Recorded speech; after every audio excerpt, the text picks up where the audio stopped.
Hello, everybody, and we are live. Welcome to the show. Welcome to Crypto Talk Now with Max. I'm going to go ahead and mute something right here, real quick. And if anything, we're going to get in some of these comments. Just give me just a moment.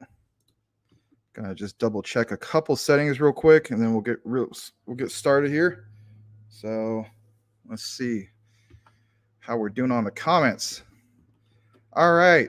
So as we can see here, I am going to read some of this, and I get the share screen going on real quick because I at least want you guys to see that it is coming across the screen.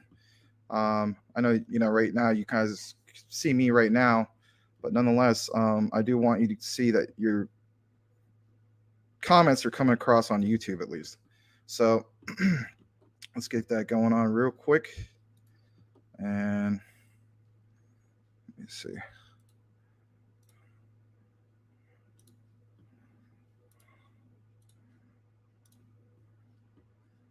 Okay. All right. All right. So, Selmo Fudd, Crypto Talk Now. Yes. He states, only guy who has been in first the most in the Crypto Talk Now. Check my numbers, the real OG. And he puts the thing up. Yep, absolutely. Tim Shea says, hey. And then Blue Whale Ricky says, oh. Or I'm sorry, he says, hey, oh, Futter. Hi, Max. Hi, Tim. Yep, absolutely. Not too far down. Got Selmo Fudd, Blue Whale Ricky. Congrats, Selmo. We're just going to take a course of just maybe about 5-10 more minutes to just welcome everybody. Jeff Prudence says, sup, team. Tim Shea says, sup. Jeff Pruden, what's on the agenda today? Just Luna burn info? No, we got a great show. It's not just the burn info. There's something brand new released today, and I'm very excited to talk about that. We'll get into that in a bit. Tim Shea, Max usually covers several trending issues or coins. Yep, absolutely I do. Blue Whale Ricky, Max, been all over YouTube today. Right on. Yeah, in fact, I'll show you guys just real quick. I'm going to go to YouTube, pull another tab to say the least. And if anything, Larry went ahead and uploaded, I think, about 17 or 18 of the videos out of the 20. There's a couple we have reserved for this new thing we're going to do with the Patreon for the private thing that we're going to be introducing probably within the next week or two. I don't know how long it's going to be. But yeah, he uploaded a whole bunch of stuff. Veracity, the adoption's kicking in with the Veracity. Michael Cornwell and so on is always talking about ISO 222 compliant. What exactly that is. Is there still going to be big pumps for Voyager? I mean, lots of recorded videos to say the least. So I was more than glad to get a lot of those up. You can kind of go through that section, check them out. It's a way of supporting our community here. And I'm just going to go back to the comments real quick. And I got a lot of tabs open, so just bear with me. All right. Rafael Santos. Hello and good evening, Sir Max and Larry. Here at the Philippines, it's already 9 a.m. All right. Glad to see you, Rafael. Appreciate it, man. And let's see here. Tim Shea says, Rafael. Jeff Pruden. What's up? Let's get this show started. Lots of fun little things we talked about. Yep, we're going to get right into it. Just going to welcome a few more people. Blue Whale Ricky, weird all time zones. Yeah, that's right. Jeff Pruden. Side note, how does your boy apply to be a mod with you guys? Well, I don't have access to it right now, but typically speaking, like if it was the Max and Larry show or if it was just Larry, he would hook you up with a wrench. I don't have access to do that at the moment, but in the future, we'll get that worked out. Let me go a little bit more. We got April Cornwell. Great to see you, April. She says, hey, hey, hey. And she gives us some flowers. Right on. Then Mr. Michael Cornwell says, yo, great to see you, Mike. Tim Shea says, nice, Ricky. Oh, I'm sorry. Blue Whale Ricky, Will Smith, that like button. Yeah, smash that like button. Ready Red Tim Shay's. Brian Dowie, thoughts on Tesla selling that much Bitcoin? I don't know. I didn't get into that actual part today. I've been doing a lot of other things, trying to keep up with some of the new hot topics we're going to talk about. But I will, of course, look into that a little bit later. We can also, of course, talk about briefly. We'll get to that. Just trying to look at the time real quick. And then also, Rafael Santos. Hi, Sir Tim Shea. Good evening. Blue Whale Ricky. Not sure why he took a loss on that sell. Yeah, I don't know. I mean, unless he wants to prepare for potentially losing the lawsuit, right? With the whole Twitter deal. You have to keep in mind Musk is facing at least $1 billion or more in regards to having to pay that fee because they're trying to back out. But that's a whole other story. All right. And then Rafael Santos states, good evening, everyone. Mike Cornwell, Tesla sold out a while back. Just people finding out what caused the sell-off, aka the news. Brian Dowie, Michael Cornwell, how long ago? And of course, I'm probably just going to read through the rest of this real quick because we got people filing in, which is great. We're approaching 100. Hopefully you guys hear me loud and clear and it sounds fine. If you hear a weird sound in the background, like something revving up, believe it or not, is my computer. I have liquid cooling, and it revs up. That's just part of liquid cooling. So let's see what else we got. Smash that like button for the YouTube algorithm. Yeah, I believe it. Thank you for saying that, Jeff Pruden. We also got Michael Cornwell. Not for sure, but I know it shows up on the quarterly report. I assume spread on the high points. Yep. La Grande Commission. Terra sold 3 months ago at 40K range. Yeah. Brian Dowie, I understood he sold a few days ago and didn't affect the market until people heard about it. Okay. La Grande Commission. I mean, Tesla, too much. What's up, Max? Hey, too much. Good to see you, man. Brian Dowie, 3 months ago. Really? Wow. Yeah. Tim Shea says, hey, too much. You guys are just doing a little bit back and forth. All right. You guys like the sound? I hear nothing but great sound. All right. Let's get right into it. So, for instance, I got some big news to share with you guys. And it's exciting news. And it's not just about Luna Classic in the regard of, the whole thing with burning. All right. So, let's get right into it. So, right here, believe it or not, check this out, guys. Lunatics token. All right. Now, first of all, let me preface by saying this. I'm not being paid by them. I'm not telling you guys to get into this and put your money into it or whatnot. I'm just simply a messenger who reports on news and things I find interesting, right? Of course, I got to say that to protect myself. But that said, take a look into it at the very least. Do more of your own research, but check this out. This is exciting. This came out a few hours ago. Lunatics token, like you see right here, Lunatics is a hyper deflationary token, but best of all, dedicated to rewarding holders in Luna Classic. Oh yeah, to say the least. Dedicated, on top of that, burning the supply of Luna Classic and creating a Luna Classic Lunatics range of NFTs. Goes on to mention Lunatics is an obscure, totally unique project that is hyper deflationary and is designed to both reward Lunatics holders in Luna Classic, which that sounds cool to me, and burn the supply of Terra Luna Classic. It's like, is this too good to be true? Well, again, we're going to get more into it. Lunatics project will be having a fair launch pre-sale through Pink Sale, if you're familiar with that, and will be launching on the Binance Smart Chain within 24 hours from the conclusion on the pre-sale. Now, the pre-sale is actually going on like as of today.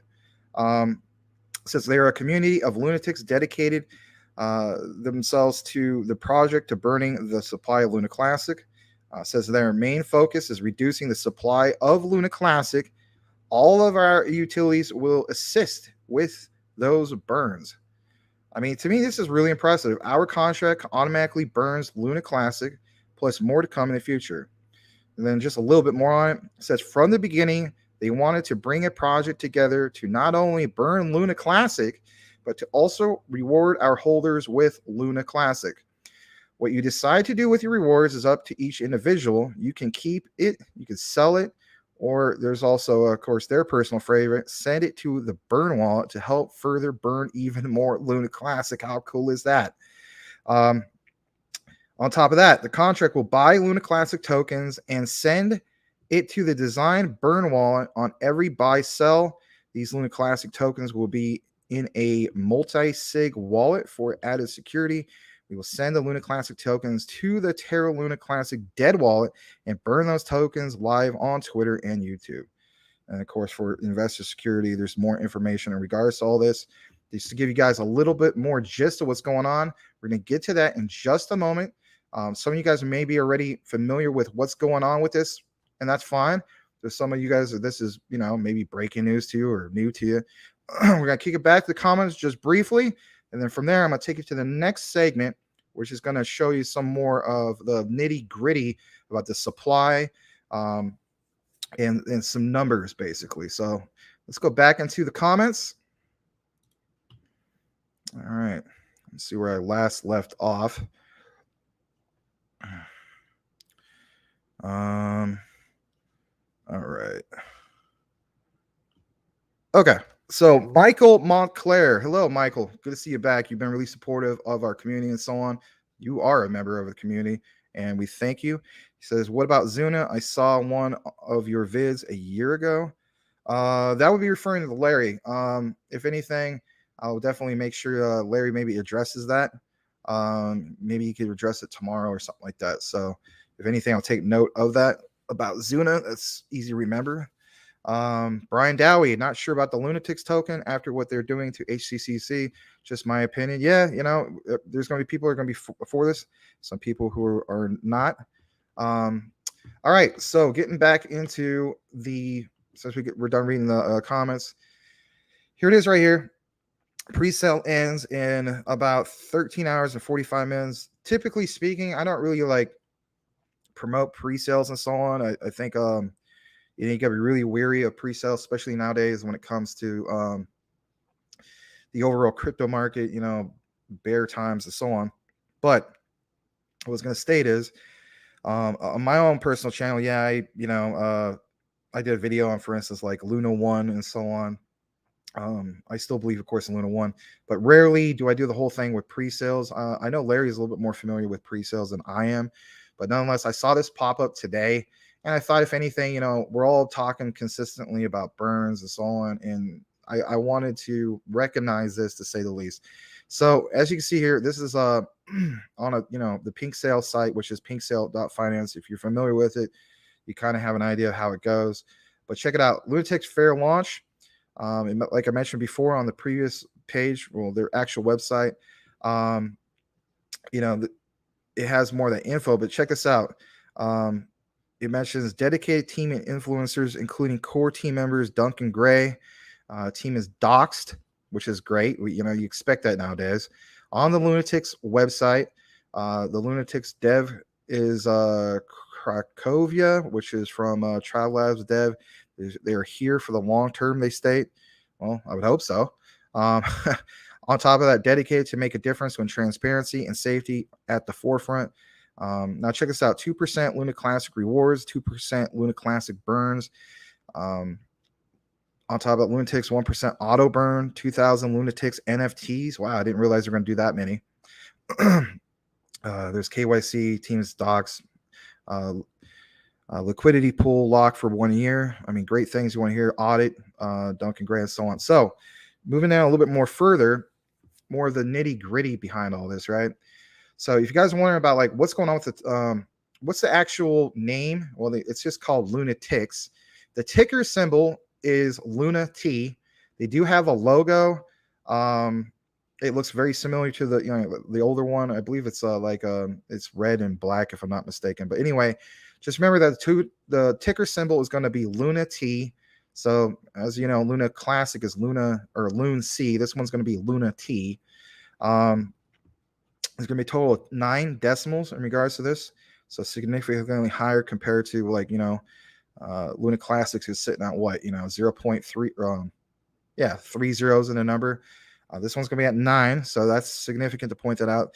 There is going to be, I should state this, the token address is what you see here. If for any reason you get into this, do not send BNB to that token address. You're going to probably lose it. So make sure you know what you're doing. I will drop you guys a link on a tutorial about how to go about this if you're interested. The total supply, like you see right here, let's see, 369, so 100 billion on that total supply.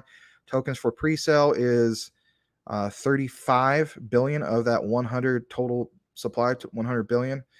Tokens for liquidity is 16 billion 959. I'm sorry, 957 billion 500 million. And then the initial market cap estimate is 418 million, almost a half a billion. That's crazy. Soft cap is 100 BNB. And of course, the pre-sale has already started. And you got about roughly 13 hours. But even if you come in after the pre-sale, I mean, we live in a volatile time where the price could tank and go below the pre-sale value. Again, you got to, look more into it and see if it's something for you. One other thing I wanted to point out, the main thing I don't like about pre-sales is I don't have access for the most part to look into doing like an audit, right? If you guys know me, that's my main thing. I want to see that things are good. Don't want to get into something that's going to be potentially bad, just like you guys don't. So check this out just real quick, and we'll kick it back to the comments in a second. There's at least the quick audit by contract checker. You can go to this link, see how that brings up the thumb or the pointer to check it out. But here's the quick gist.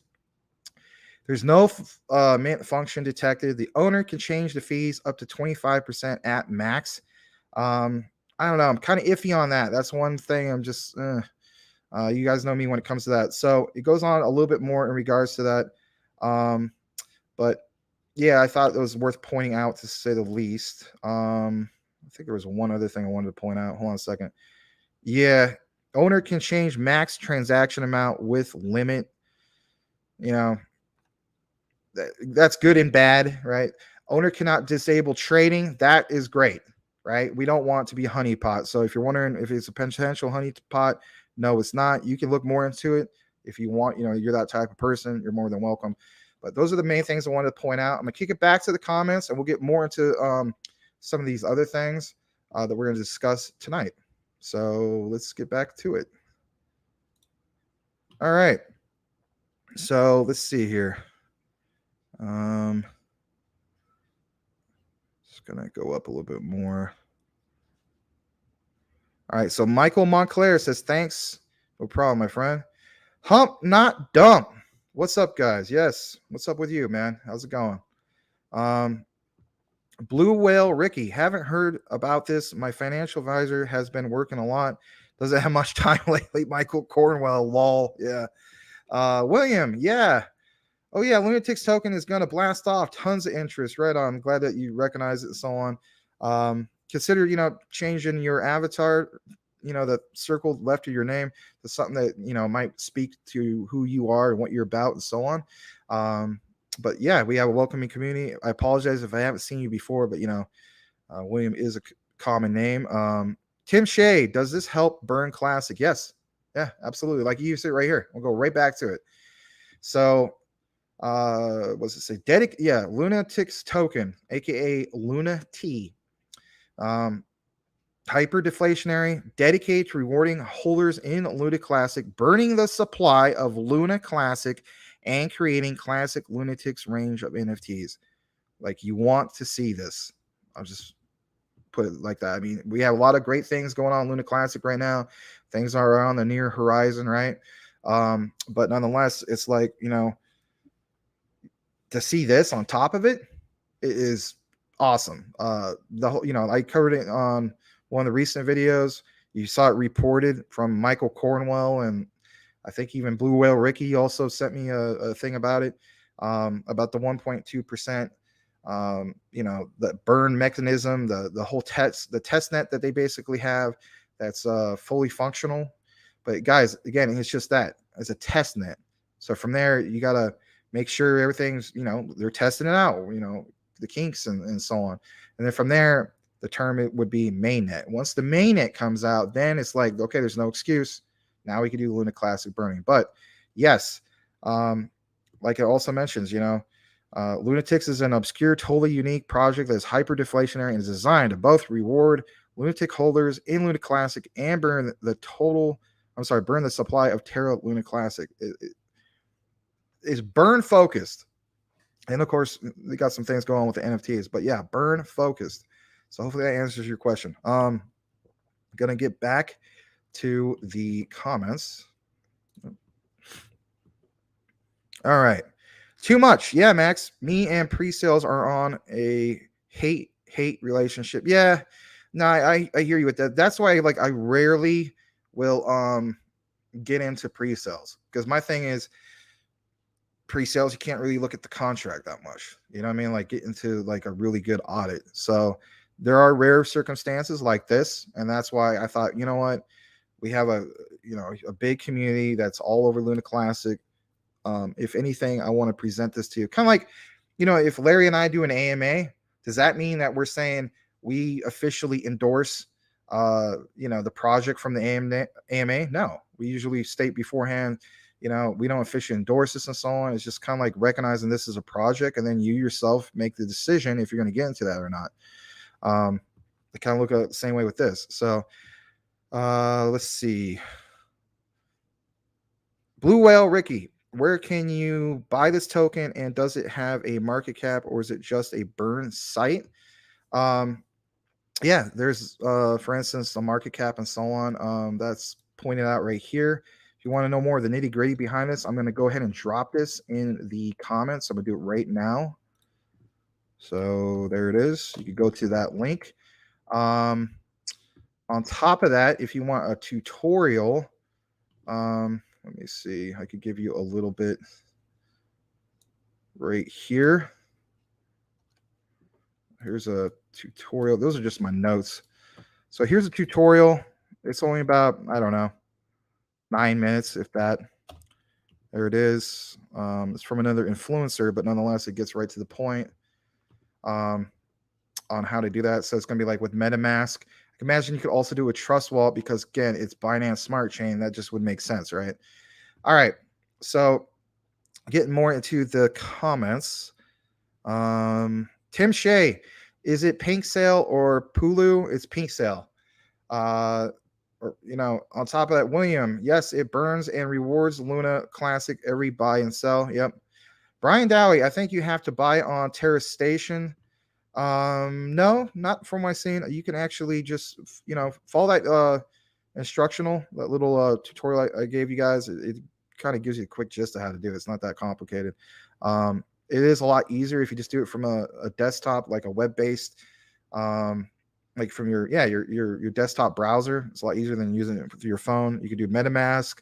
Again, like I mentioned, this is Binance Smart Chain. I imagine you can do it with Trust Wallet if you don't want to mess with the likes of MetaMask.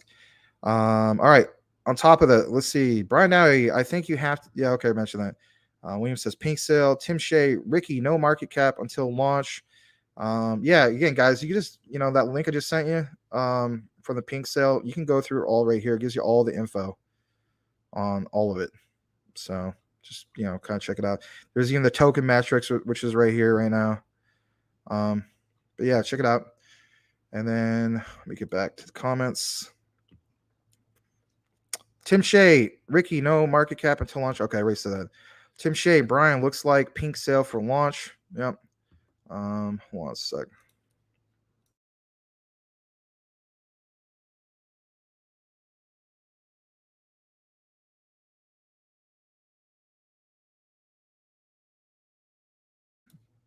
Sorry about that. My throat was getting a little dry. All right. Brian Dowie, estimated market cap is 500K according to Matthew Perry. Okay. Boomer. Oh, I'm sorry. Did I say that normal? Boomer effing sooner. Hey, Tim Shea. That's what he says, at least. La Grande Commission. So I understand that it's launching on August 14th, right? Well, if that's what it says, then yeah, I imagine it would. You got to keep in mind that would probably be the public release. So a lot of times, like for instance, like with, like I covered Luna 1 on Maximus Crypto. This was, of course, before he joined up with Larry here at Crypto Talk Now.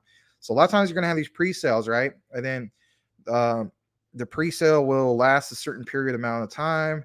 And then like there'll be what they call post pre-sale. And then sometimes that might be not as discounted, if you will, as the original pre-sale. But to give you an example, like with Luna 1, for instance, called XLN, not XLM as in stellar lumens, how they did the whole thing was, for instance, pre-sale would be over, and then they extended so like some incentives, like if you buy so much of this particular token, you get like maybe like a 20% discount. Never going to be as discounted as it was for the pre-sale, but then like there's that whole post pre-sale period, and for instance, it could go like a month, maybe 2 months, and then from there there's public. So if you saw where it mentions that they're actually going to officially launch on August 14th, then is that the public? Well, I got to double check that, but nonetheless, if you see that, I imagine that would probably be the case. That would kind of match up with the time frame, because if anything, was it the 20th right now? So that gives them like close to a month to kind of sort things out.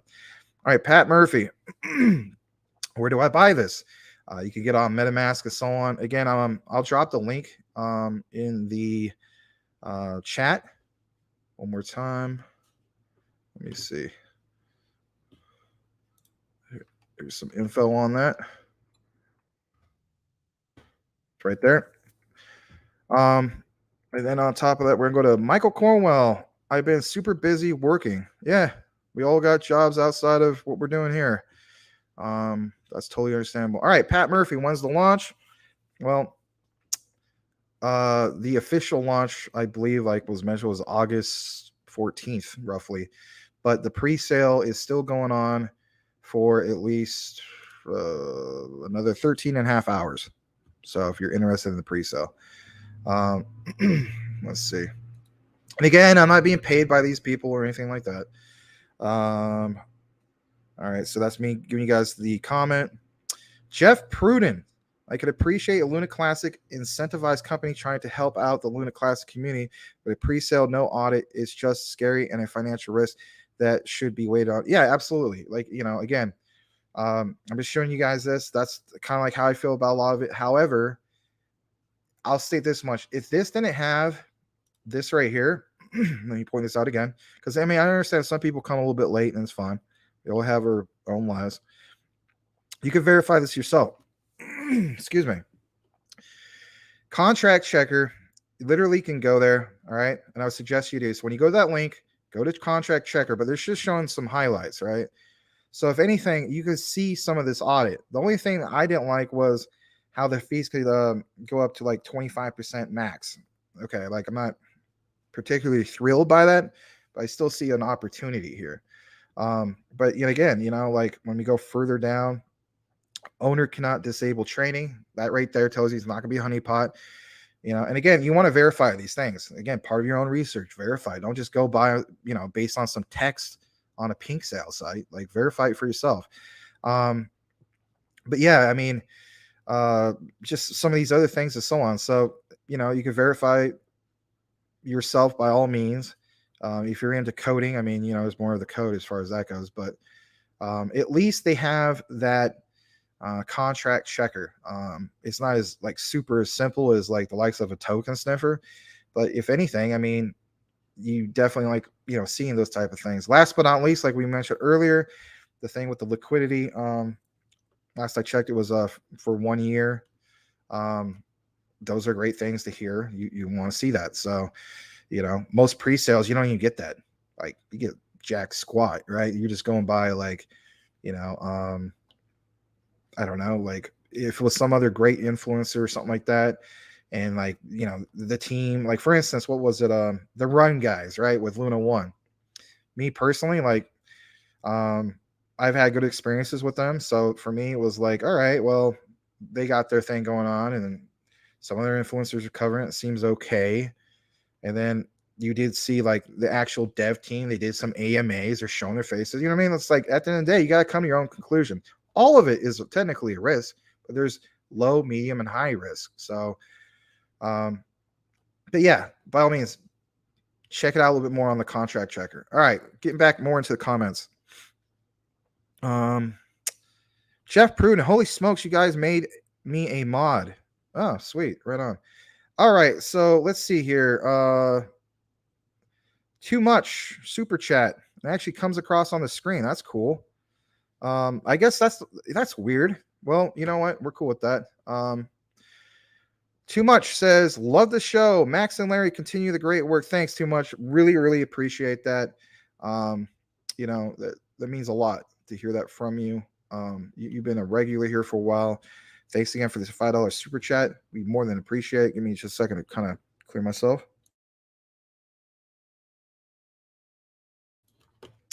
Yeah, let's get right back to some of the other comments. Let's see. Well, cool. Glad to see you got a wrench. Maybe it's Johan or Larry, just relaxing or whatever. Hold on a second. I gotta reset this real quick.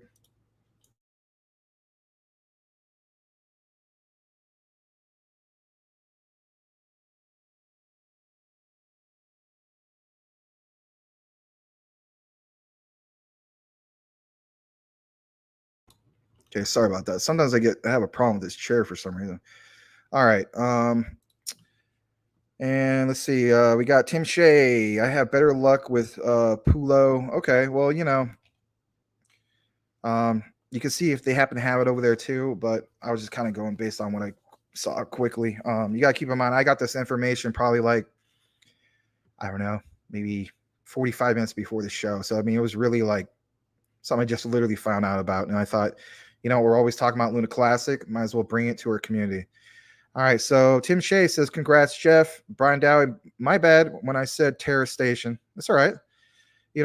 No problem, man. I mean, we only know what we know. That doesn't mean that it's anything bad or anything. Lee for Figueroa. I just bought some. I did it through Trust Wallet, but Trust Wallet doesn't recognize the token address. Oh, okay. I'm glad you pointed that out. So, guys, shout out to Lee Figueroa. That might be an issue, like, a technical issue when it comes to Trust Wallet. Because, me, myself, I use Trust Wallet. I don't really use MetaMask. I have MetaMask, but I don't know, man. Like, I've seen things in the past, like, MetaMask is hacked and stuff like that. I will state this much. If you're worried about MetaMask, shout out to my co-host, Larry. A while back, he did a video on how to disconnect your MetaMask, especially if you're using a browser. So always get in the habit, whether it's MetaMask or any of these other ones, if you have the plugin, extension on your browser, whatever browser you're using, Firefox, Chrome, whatever, get in the habit of disconnecting that from your browser. It's just an extra security precaution, to say the least. But shout out to Lee Figueroa who pointed that out. Maybe in the future, Trust Wallet will be available, but it just obviously it made sense that for the like people like myself, Trust Wallet. Oh, okay, that has Binance Smart Chain written all over it, right? That's Binance. So I'm glad you pointed that out. I haven't seen you before. Maybe you've been here with the earlier show with Larry, for instance.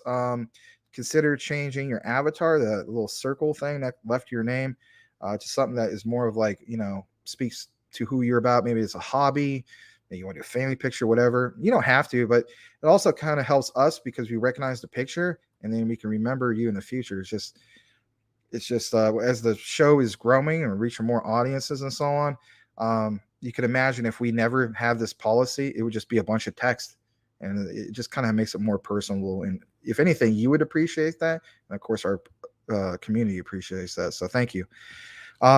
Max P, great show so far, Max. Thanks, Max P. Appreciate it, man. Always, you're a big supporter. We always appreciate you, man. Selmo Fudd, word on the street, I hear it's Clown's World. Well, maybe. Too much, Max. I will probably wait for the first dump, then jump in. Yeah, everybody, we got our own reasons, right? I've been very wary when it comes to pre-sales. I'll state this much. Like with Luna 1, right? Like, so originally on the pre-sale, like I think, for instance, it was worth 15 cents or something. Post pre-sale, it was like if I'm not mistaken, like it went up in value. And then of course the big crash happened with Luna. I mean, not Luna One, with everything. And then, for instance, like I went on, I think it was like Poo Charts or whatever, connected to, was it called PooCoin.com or whatever. And they actually showed the actual price, because I mean, it's hard to find the price for like, things that are like post pre-sale. So if it finally mentioned, I think it was early this morning, that the value went down like to 9 cents, but that's to be expected. Everything, look at the market they're wearing, and everything's down. So when you say that you'll probably wait for the first dump and then jump in, well, okay. I get where you're coming from. I mean, that's to be expected. Guys, do me a favor. We're getting a lot of weird fluctuation when it comes to the audience tonight. We got over 100, and it goes down to 60, and I'm more than grateful for everybody here. But it might have something to do with the algorithm. We only have 20 likes, so that tells me that maybe it's messing with the algorithm. If anything, if you haven't hit those likes yet, smash that like before we can get this out to more and more people. And more than appreciate it. La Gran Commission. I am surprised that Luna C is not pumping with this news. Well, yeah, that's a good point. Tim Shea, that's a good way to do it. Cool. Yep, absolutely. The Jin. Hey, Jin. Good to see you, man. What's up, you all? How's everyone doing with this fake out on crypto? Yeah, glad you pointed that out. We're going to get to that in a second. I'm not investing yet till everything settles. Yes, I'm glad you pointed that out. Let's just take a moment to pull some of this up. So remember, guys, I mentioned that we have about 4 to 5 straight days of green. Well, guess what? I mean, it's slightly down, right? But at least we didn't go below that $1 trillion mark. But technically speaking, it is down. So I'm not really ready to say, yeah, bull market. We had basically a taste. So if you're new to all this, there is your answer. That's why you don't just prematurely say it's a bull market, because it's basically not. Call it a fake out. I know Larry calls it a fake out. Yeah, it's pretty much a fake out. So get back to the comments. Blue Whale Ricky. Classic has been dumping today. 4 zeros twice today. Just bought a little more each time. Not sure why it's been doing this. Well, that is a good question. I mean, I don't know. Maybe some people just want to short it. That's the only answer I can have, is that maybe it's just, people do the shorts. But I am going to lean towards that, because if you think about this, when the 1.2, I'm glad you brought this up, Ricky. So, for instance, when the 1.2% burn, comes fully in, the mainnet's done with that whole mechanism that was created. Think about this. Are you going to really, if you're a swing trader for Luna Classic, are you really going to want to short Luna Classic when there's 1.2% burns? Probably not, right? Because a lot of people who short are only looking for like maybe, I know it sounds crazy, but like, a 3 to 5% yield. So if you really take a 1.2% off the top, that's going to play a factor into your quote unquote dividends. So, yeah, I'm glad you pointed that out. Getting back to the comments. Jeff Prudent, too much. Thank you for the $5 super chat. Yeah, thank you, man. Appreciate it. Definitely helps. Brian Dowie, Blue Ricky. I bought a bit more as well. Think it starts to jump. Just not sure when. Whoever that is, either Larry or Johan. I put up the super chat.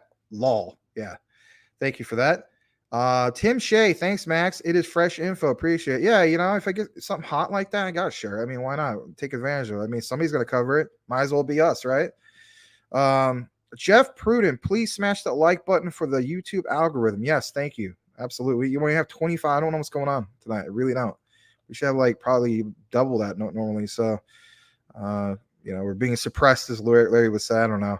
But nonetheless, I am grateful, to say the least. I mean, these things do happen. I mean, like even with live TV shows, right? You got, there could be sporting events or whatever. I mean, I don't really imagine a sporting event in late July and August. Usually August is a bad time for sporting events. There's not really a whole lot. I guess baseball. Yeah, baseball.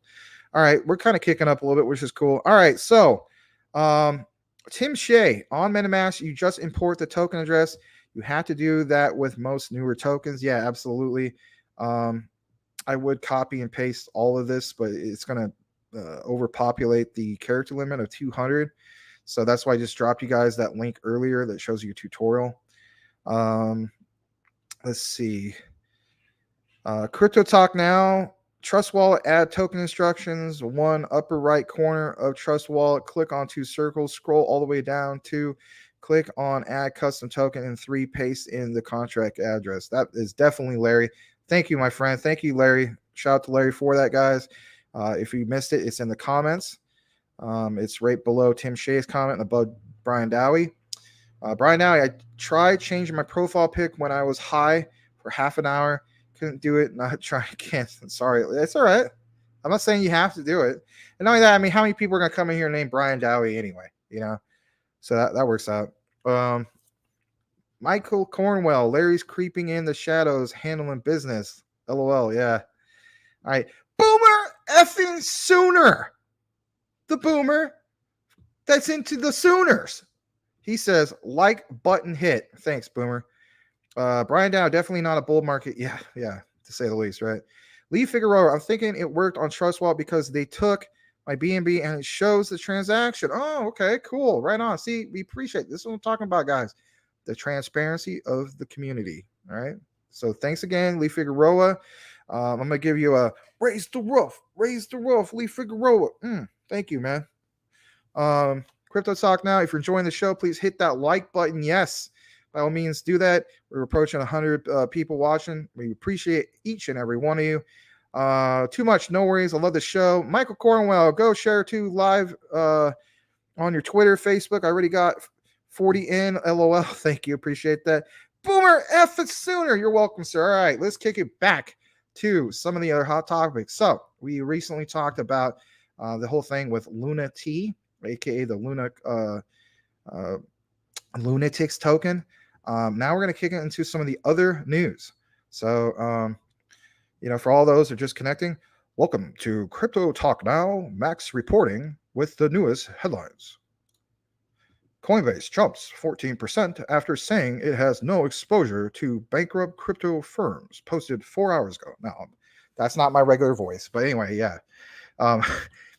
I do want to point some things out. I'm not going to read this all verbatim because, I'm not going to make it like a Bueller moment.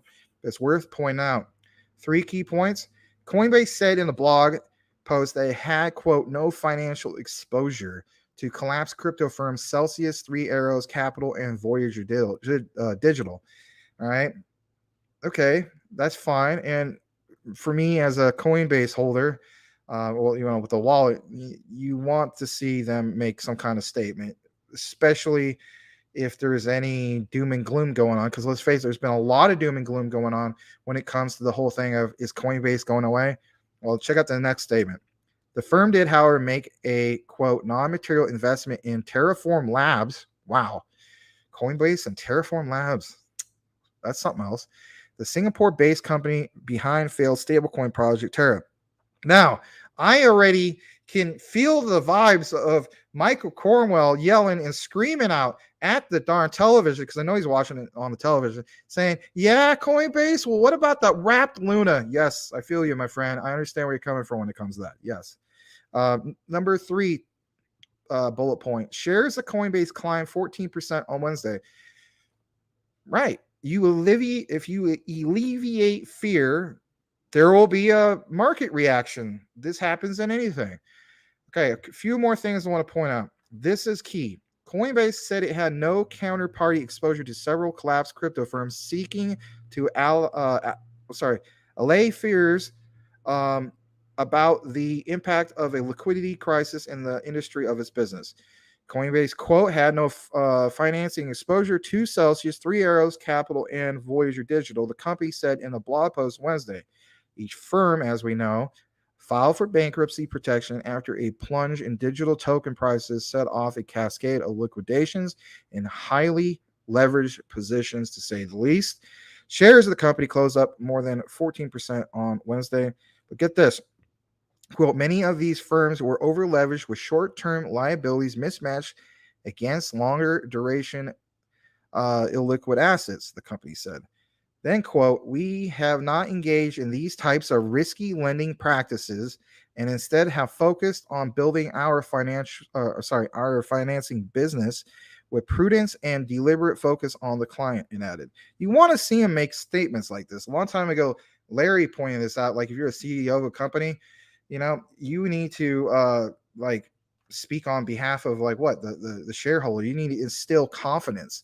Let's face it, whether it's true or not, because it's going to create so much fear in which like people just, we've seen it happen back in the late 1920s and even in the 30s and so on. I mean, people will flee to, the banks, and they'll take it all out at once. Well, in this case, crypto, fleeing to the exchanges and literally taking it all out at once.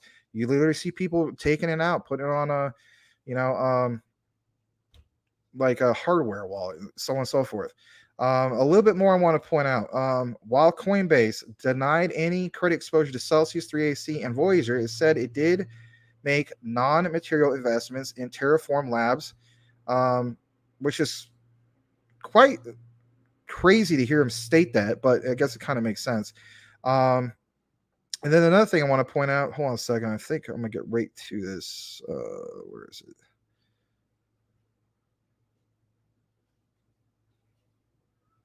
Oh, right here.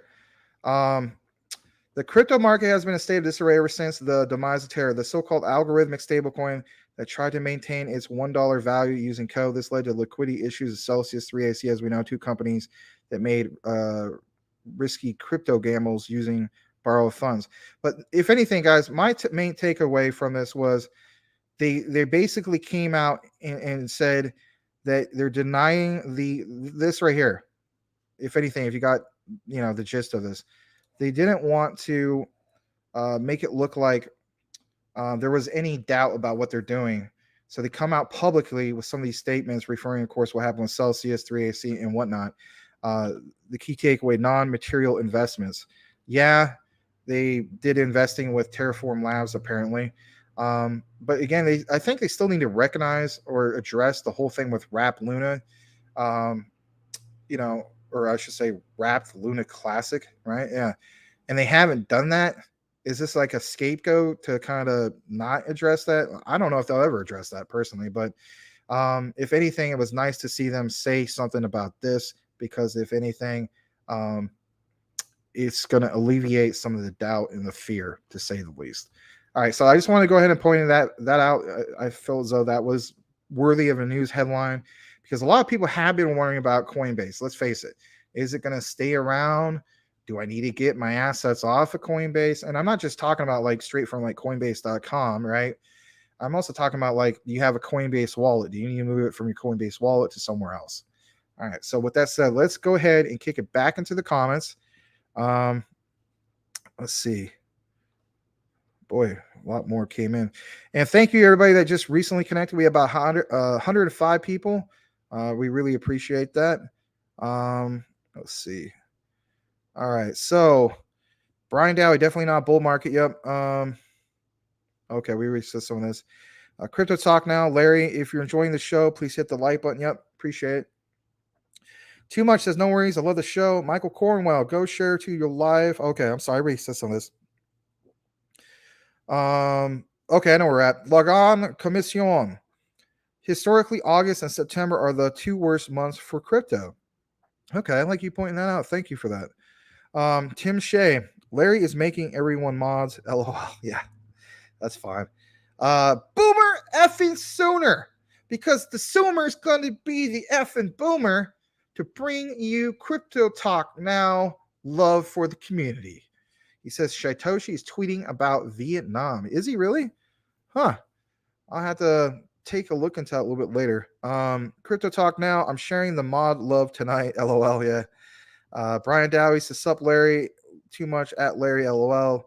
Tim Shea, just noticed all the blue. Lol. Jeff Pruden.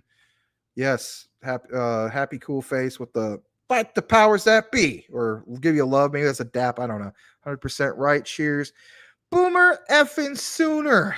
Love saying your name, man. LOL. Everybody got wrenches. Larry says, LOL, somebody or someday when there is over 500 people in chat, we will see all the OGs with their blue wrenches. Yeah, how cool would that be, huh? I'm looking forward to the future as well. I'm gonna have a drink real quick. This is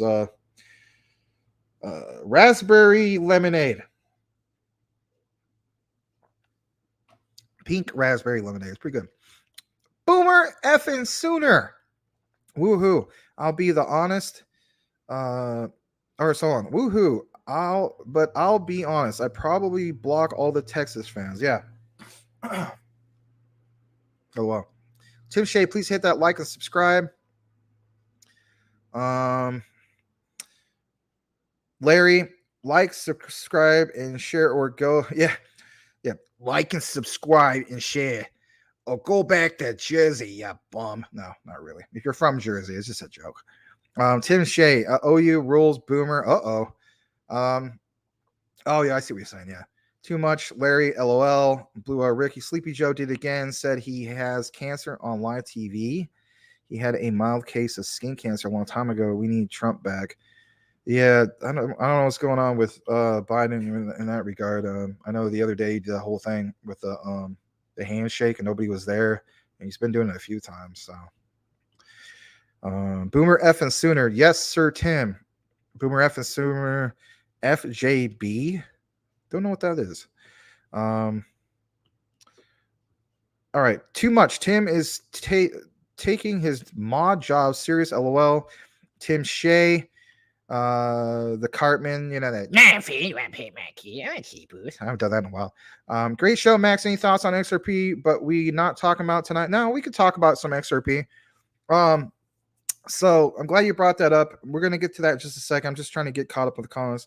Blue Whale Ricky only wrenches the comments so funny. Boomer F and Sooner. Holy cow! I got a wrench. Thank you so much. Hot Not a Dump. Lagrange Commission. Talk about it in September. I always call it Rectember. I believe that's when we will see the bomb.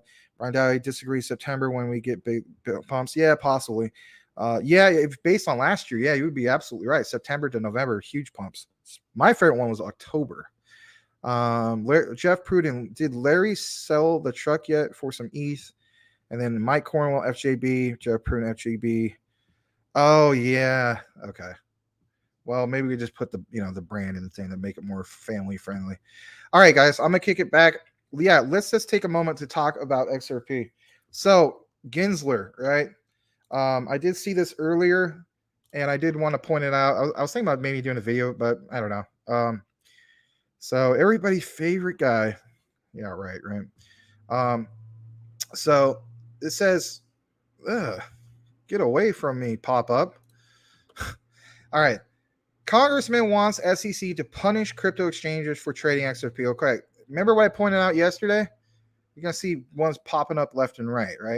So you already know about that when it came to Brad Sherman and so on. So it says the SEC has overlooked cryptocurrency exchanges that allowed XRP trading. U.S. Representative Brad Sherman said Tuesday at an oversight hearing. It's like, and then of course, here's Mr. Who. We all love this guy so much. But it's like, damn you for, darn you for KuCoin for, having XRP available for trading on your platform, and darn you Bitmart. But at the end of the day, right, those are outside the US, so right back at you, and realistically ones here in the US, they aren't available for trade. So is Mr. Gary Gensler, is he doing his own research? No, not really. So a few key takeaways. The SEC's enforcement division faced a grilling over its regulation of the cryptocurrency sector on Tuesday, right? And it should, because let's face it, they want to pick and choose, right? I mean, look at Ethereum, for crying out loud. I mean, really, you're going to come after XRP? What about Ethereum, right? If you're going to say XRP is a security, why don't you go after Ethereum? Maybe because it's politically driven. Maybe because, some of these things in the background that we don't know about, right? On top of it, Congressman Tom Emmer said the SEC has become a power-hungry regulator under Gary Gensler. Well, guess what? Shout out to at least Tom Emmer, right? But again, is he on the other side of the political table? I'm just pointing stuff out. Let's just be honest. I'm not trying. I always try to be neutral when it comes to stuff. Again, this is politics we're talking about here, literally. Then on top of it, before the House Committee on Financial Services, it mentions that U.S. Representative Brad Sherman said, as we know, that the U.S. Securities and Exchange Commission has failed to chase cryptocurrencies exchanges that supported trade of Ripple Labs XRP token. All right, failed to chase. Okay. Yes. The reason why you're failing to chase is because the ones that used to trade here in the US no longer trade in the US. So yeah, you're failing because I can't really think of one in which you can get XRP on the US exchange. And if you guys have been able to find one, by all means, drop it in the comments. We'll elaborate a little bit more on that. Quote, if XRP is a security and you think it is, and I think it is, why are these crypto exchanges not in violation of law? Sherman, who called for a complete ban on cryptocurrencies in 2019. Yeah, freaking, I'm not going to even say it. Asked SEC Division Director Gerby Gruwald. Gruwald defended the commission, saying it had gone after Delaware headquartered exchange Lunatics last year. To that, Sherman said, quote, it's easier to go after the small fish than the big fish. Notice what he said right there. The small fish compared to the big fish. If we were going after the big fish, then we would have went after the likes of like Ethereum and so on. Yes, I get it. In the future, the big fish will probably most likely be XRP. We're all rooting for that. But like he said, it's easier to go after the small fish than the big fish. But the key is in the future, that small fish is going to be what? A super whale. I'll just leave it at that. The SEC has been locked in a lengthy lawsuit with Ripple Labs since, as we know, December 2020, accusing the company and two executives of raising at least $1.3 billion by selling XRP, which the regulator has deemed an unregistered security. I'm not going to get all into this. I'm going to read one more part. Ripple Labs has, of course, been fighting the battle by claiming the token the token and the underlying infrastructure are sufficiently decentralized so as not to be an investment contract and hence should not be registered under the SEC. Absolutely. So there's a little bit more into it if you want to read more about it. Actually, I will read this last part. XRP tanked more than half directly following the SEC lawsuit, right? We're aware of that. But now trades 60% above those levels. And of course, there's a little bit more on the 3-year history if you want to look more into that. Actually, I'm sorry. One more thing. The token, however, down 65% so far this year, has gained nearly 17% in the last month alongside recovering crypto markets. And of course, this is during this whole entire bear market. So let me know what you guys think of this. I thought it was worthy to at least mention. I was tempted, of course, to do a video on it, but sometimes it's just better to mention it on the live show. So let's kick it back to the comments. Let's see. Boomer F is sooner. Let's go, Brandon. Yep. Mike Cornwell. Hashtag FJB is always trending. Yeah, okay. All right. FBG eating. Yeah. Hump Not Dump is an OG of the show. Okay. Crypto Talk Now would be Larry Gensler, another old man coming out of his cave. The old man's grown out of his cave, man. The old man's coming out. We're gonna get in the future, we're gonna get a like a Crypto Talk Now logo, and we're gonna have Gensler on it or something, or maybe Powell. I don't know, one of the two, right? And then it's gonna show a cave, and they're rolling out anyway. Brian Dowie, 100% Max. Yeah, thank you. Up Not Dump. Max, the FCC is coming for a United States companies like Coinbase and BNB for selling XRP. Okay, well, if anything, they have tried to at least made it transparent with some of their recent statements. Will they be more transparent by mention, for instance, their dealings with XRP? We'll see. But the thing, if anything, I don't like how they gone about the whole thing with Rap Luna. Luna Classic, Rap Luna Classic. Let's see here. Larry, who else needs a wrench for their birthday present? Yeah. Tim Shea, I'm not sure where Uphold is located. Okay. Brian Dowie, it's all part of the plan. Tim Shea, I Googled it. Uphold is in New York. Oh, okay, right on. Mike C, Mex, Uphold, and KuCoin, I believe, has XRP. Okay. All right. Well, shout out to Hump Not Dump, who I don't know if he's the brother or twin brother or whatever of Crypto Winner, but thank you for the super sticker, my friend. We really do appreciate, to say the very least. That was very nice of you. It does help us out here at the network, and I'm glad that got highlighted. So thank you for that. Let's see. Mike Cornwell, Mexi Uphold and a KuCoin, I believe, has XRP. Well, yeah. But again, KuCoin is South Korean based. I think they even have offices in Singapore, if I'm not mistaken. So, but that is not US based. So it's like, the SEC, I mean, what are you going to do? I mean, you're not going to be able to do a lot about that. I mean, if other than if they make the whole thing, well, you guys, took an influx of, for instance, US based citizens without doing proper KYC. Yeah, we get it. I mean, at the end of the day, KuCoin is very KYC user. I want to say user friendly, but like they're really light on the KYC, to say the least, and that's what kind of makes them stand out. I mean, I could think of quite a few different projects, right, in which I'm able to stake on there, right, as a U.S. citizen, but I wouldn't be able to stake those same ones, right, on the likes of Bitmart, right? Because Bitmart has that disclaimer, like if you're a U.S. citizen, due to the crypto regulation, you cannot stake those. So what do you do about that? Again, it's them picking and choosing at the end of the day the ones they want to go after. If they're going to go after all this, there's like a ton that they should go after. That's why I believe that this thing is going to be dismissed, because I mean, it doesn't make any sense, and you guys know this yourself. So, all right. We got another super chat came in. Mike Cornwell, 99-cent super chat, super sticker. Thank you for that. Appreciate it. Give me just a moment. I gotta see what's going on with this thing revving up real quick. Hold on. It's just the vent flow real quick. Give me just a second.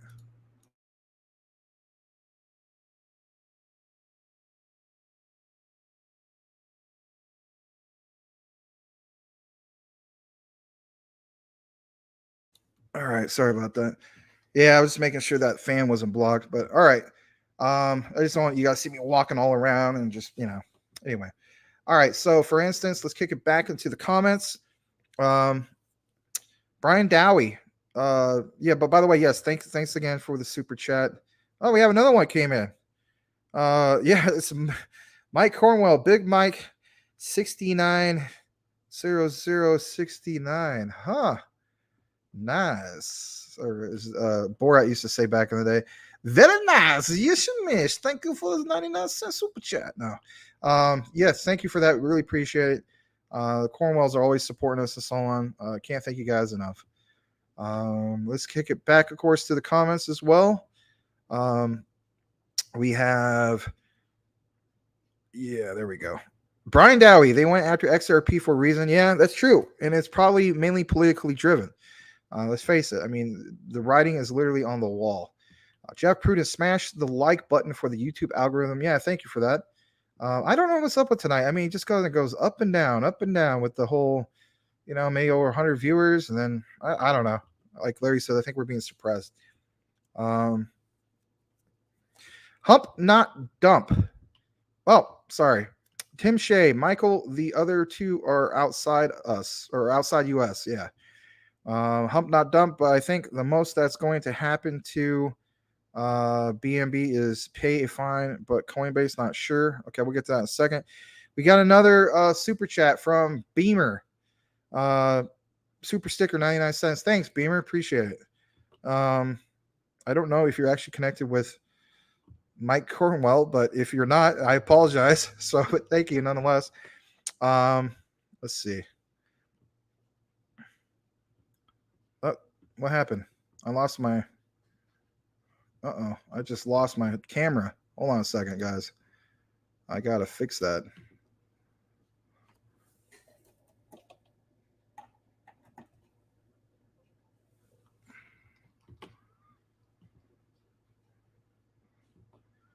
Yeah, I just lost my camera. Oh, I see what's going on. It's messing with my OBS. Just I don't know why it does that sometimes. Hopefully, you can see me. Yeah, I apologize for that. When I do recorded videos, guys, sometimes there's a conflict, and I don't have the thing open, but sometimes they'll just kick me off of the actual live. So I apologize. Anyway, I got it back real quick. All right, back to the comments again. Let's see what's going on. But I think most that's going on is going to have BNB is pay a fine, but Coinbase not sure, hump not dump. Crypto Talk now. If your name is Mike, hit the like. Larry says if your name is Sally, add to the like button tally. Blue Whale Ricky, my screen shows only 4 likes. Well, you got to hit refresh, my friend. On top of that, the Jen, Blue Ranch to all the OGs that always in the chat sharing great info on crypto, to all the world listening and watching in this chat. Beamer with the 99 cents. Thank you for that. Brian Dowie, can't wait until XRP wins this case. Way more exchanges will trade it. I'm from Canada, by the way. By the way, eh? Yeah, no, I'm kidding. Yeah, thank you for that. Jeff Prudent, chat money blowing up like UST. Yes, I'm getting a bag of UST because I think it's going to pump again. And then again, last, Michael Cornwell again with the 99-cent super sticker. We appreciate that. Thank you for that. All right, let's get into the other topics. We are a little over an hour, but we got into this about 1 hour ago. So let's take a look at the overall crypto market cap. I'm going to refresh it again.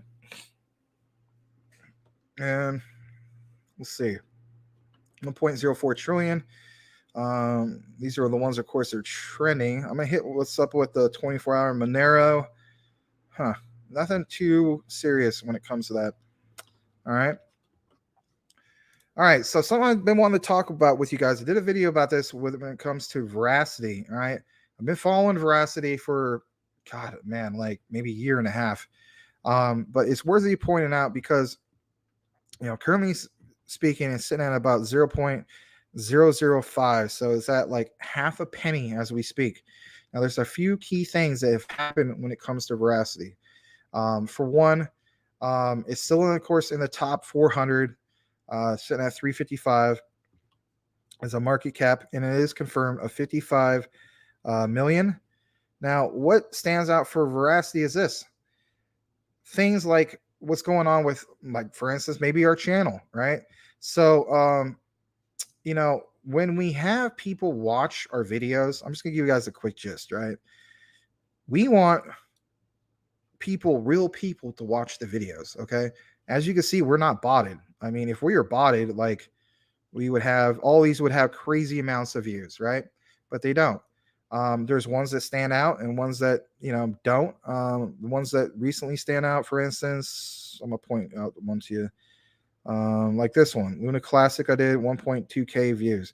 Those are all real, actual views. And then, we get a certain amount of likes and so on. The point is this. If you are an ad company, for instance, or I don't know, or not even an ad company, right? Let's say, for instance, you own some kind of company that sells soap, Dial, whatever, right? Zest, you name it, right? And you want your ads, of course, to get to real people, right?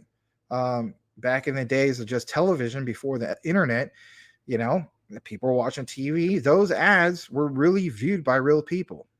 What is the difference between those days and this day and age? Well, this day and age, real eyeballs are not viewing the ads. So therefore, you're losing revenue because you're literally paying, not necessarily us as an influencers, right? But you're paying the likes of anyone and everyone, especially when it comes to YouTube and whatnot, to hopefully put eyeballs in front of the screen that are real, legit people. The problem is that is not what's going on. And we know that ends up being the case in many circumstances. So how do we solve this? Well, Veracity basically is trying to be just that. They are trying to solve this problem by providing not just cryptocurrency, but their utility is just this. And I'm going to show you a quick gist, just in case you don't know about them. I'll pull this up. So like it says, the future of esports, digital, and so on. But, where's it says? Digital entertainment and ad tech is on the blockchain. Just that, the ad tech thing. So for instance, like, creating a way, this is a little bit more. I got that muted so you can't get a copyright strike. But they have a lot going on, not just for like esports and whatnot. But the main thing I was pointing out, for instance, is the whole idea that you're going to maybe possibly make a legitimate solutions. This is still under development, by the way, but I think they're going to stand out when that gets completed because, if anything, I don't know of any other one that's coming out with a real solution to tackle on the likes of, you know, for instance, somebody has like, I don't know, 500,000 views, but there's not much interaction, right? There's not a lot of comments. It's just botted. Like, you can see the ones that are botted and the ones that aren't. Again, there's a lot of money being lost. Yeah, the guy who botted his YouTube video probably isn't going to make that much because, YouTube has a way of deciphering, through all that.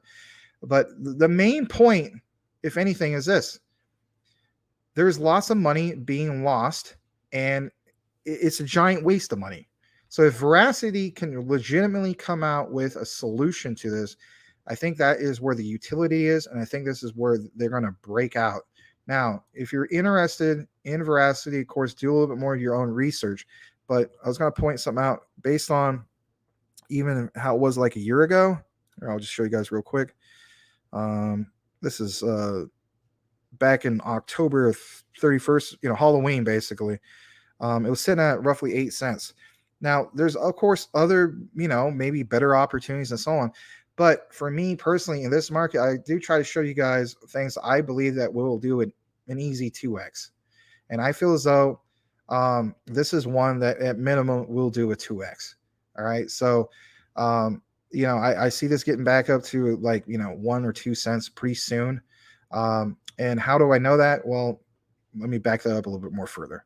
So if anything, I'm going to show you guys what's going on lately with Twitter. Here it is. This was something recent. Of course, this was pinned on July 19th, but what I mainly want to show you is right down here. Well, I'm almost there. Let me just pull it up. Yep, right here on the 18th. Where they retweeted, working hard to advance enterprise adoption. Again, everything's keyword adoption. Our products have been tested, and the next phase is market sales. That's awesome. Our inclusion into the IAB vendor list is huge second step after platform adoption by Bright Cove. Official announcement tomorrow. Well, that already happened yesterday. Okay. So my point is this: I think the adoption is really kicking in because what they're doing is they're going around literally selling, like it mentions, with market sales to various different companies. Like you could basically say, here's what the product is. It's not fully done, but here's what we can basically deliver. Can we do some kind of, can you commit to us if we show you what will be on the near horizon? And again, that is the utility that's behind it. It's one thing to have a vision when it comes to these cryptos. It's another to have the actual utility. So if anything, guys, come on, let's face it, YouTube, right? If they provide a huge solution, I really see this in the future. I don't know exactly how long, but I really see it taking off. The other thing would be like Twitter. Obviously, that's a huge problem. Anything that's social media, Facebook, you name it. So that's one I wanted to point out to you. Let me know what you guys think. I'm sure some of you guys already heard of VRA. They haven't been doing a whole lot, but what really stood out for me was the recent things. And I think it could be absolutely huge. I, of course, recently did a video on it. Here it is right here. Literally, you see it right in Times Square, New York. Right above that NASDAQ sign, it says build on Veracity. I thought that was really cool. Imagine walking down in Times Square and seeing that. I mean, it sparks interest to say the least. So let's kick it back to the comments. Let's see here. Oh boy, we got some funny comments to say the least. So, oh, what happened? I lost. Oh man, my camera came off again. All right, I apologize. Let me see what's going on with that.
All right, I'm back in.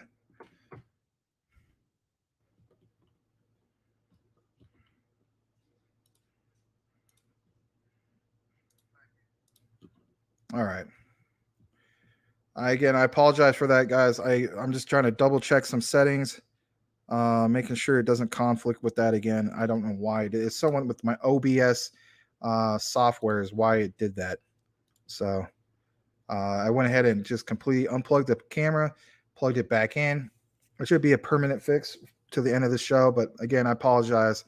I don't know why it does that. So it's just it's a conflict with the software, basically. All right. So kicking it back to the comments again, I apologize. Let's see here. So we got quite a few things that you guys said. Wow. So I'm not going to reread everything or restate everything I did with Veracity. I'll just get to the next section. I'm going to read some of the comments, of course. Let's see. All right. Blue Whale Ricky took my bank card off so I wouldn't get hacked. Just my luck, it would. Yeah, hopefully that doesn't happen to you. Time is money. I respect y'all's time.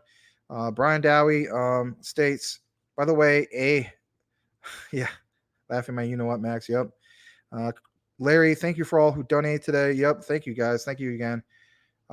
Floating head equals 500 viewers live. Yeah.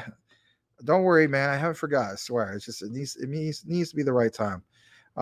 Crypto Talk now. Larry, thank you for all that have become members of our YouTube channel. Yeah, thank you. Edward Vincent, yes, Coinbase voice.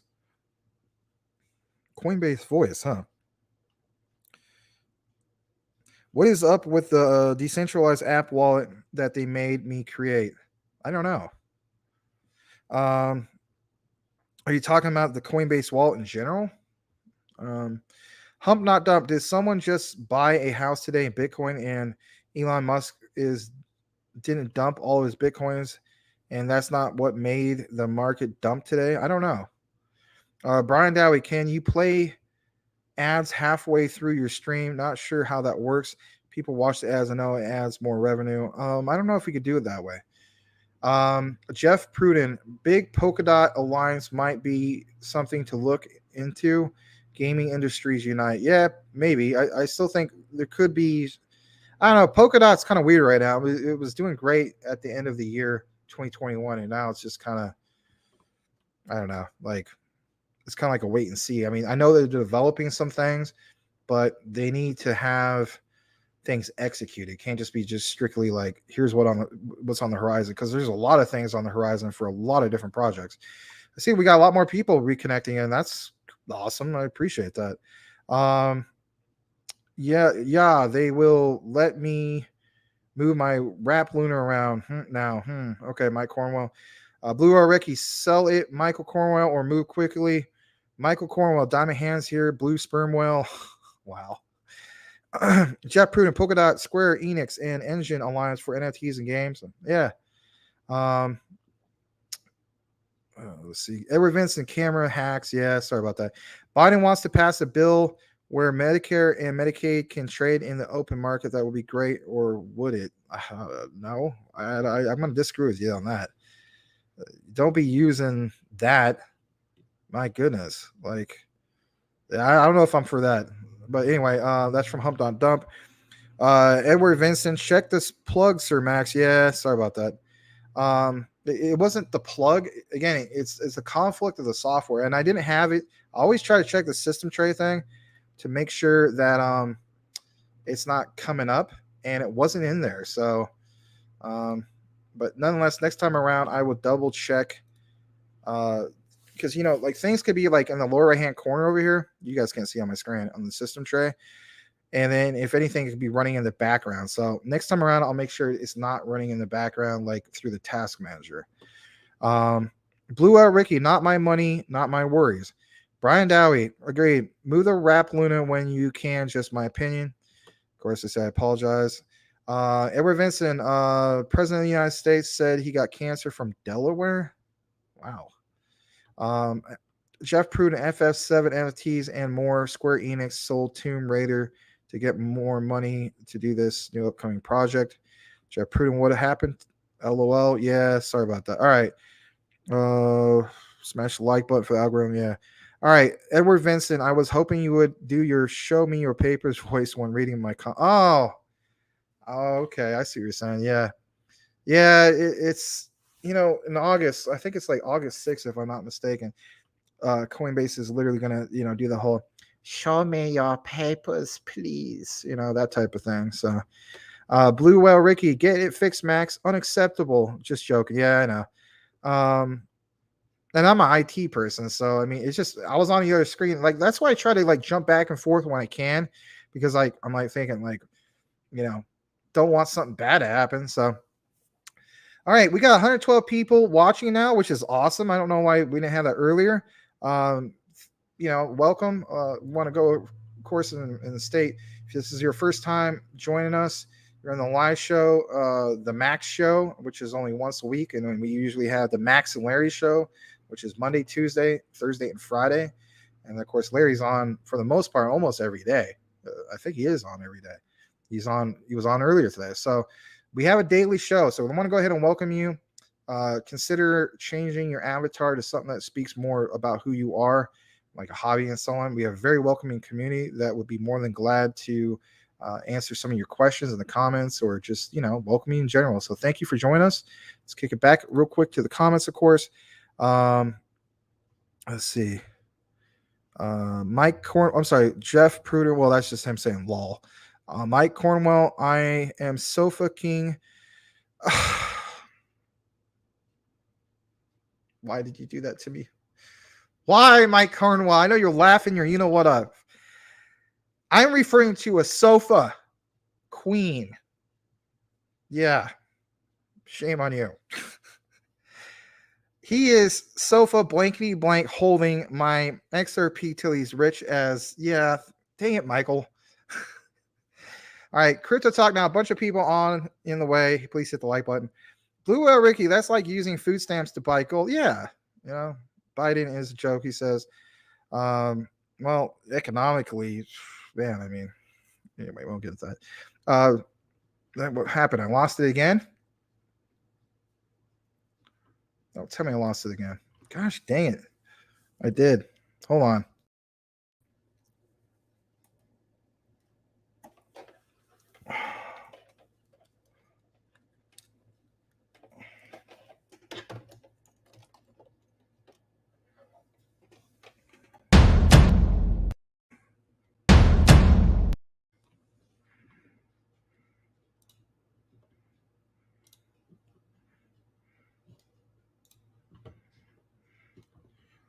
All right, we're back.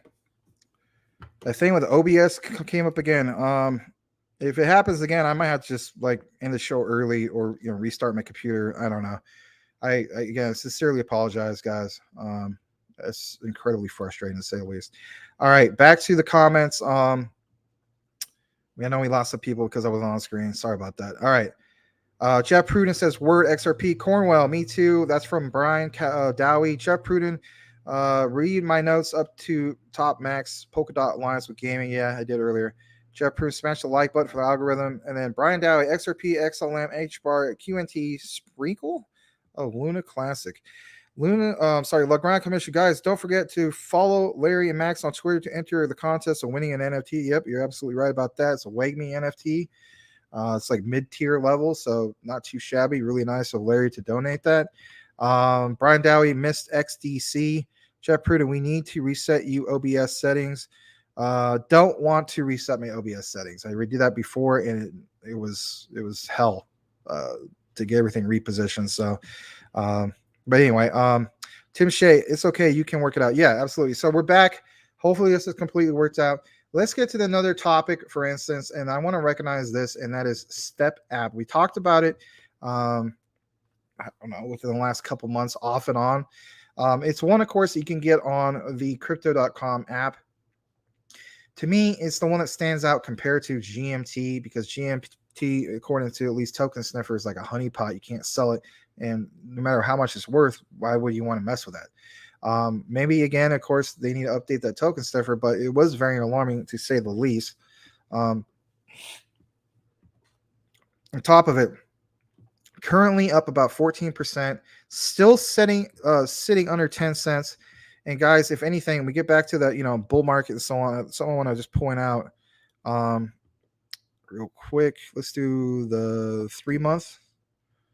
Of course, before the whole Luna Classic nonsense, this was sitting at 71 cents. Of course, this is reflective of everything is reflective of May 12th.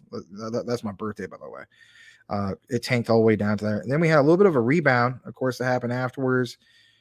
But I feel as though that this is something in which, you want to get, again, it's not financial advice, but in my humble opinion, you want to get ones in which, you get them at these prices, if you will, because then when everything rebounds, and it will rebound, don't even think it won't.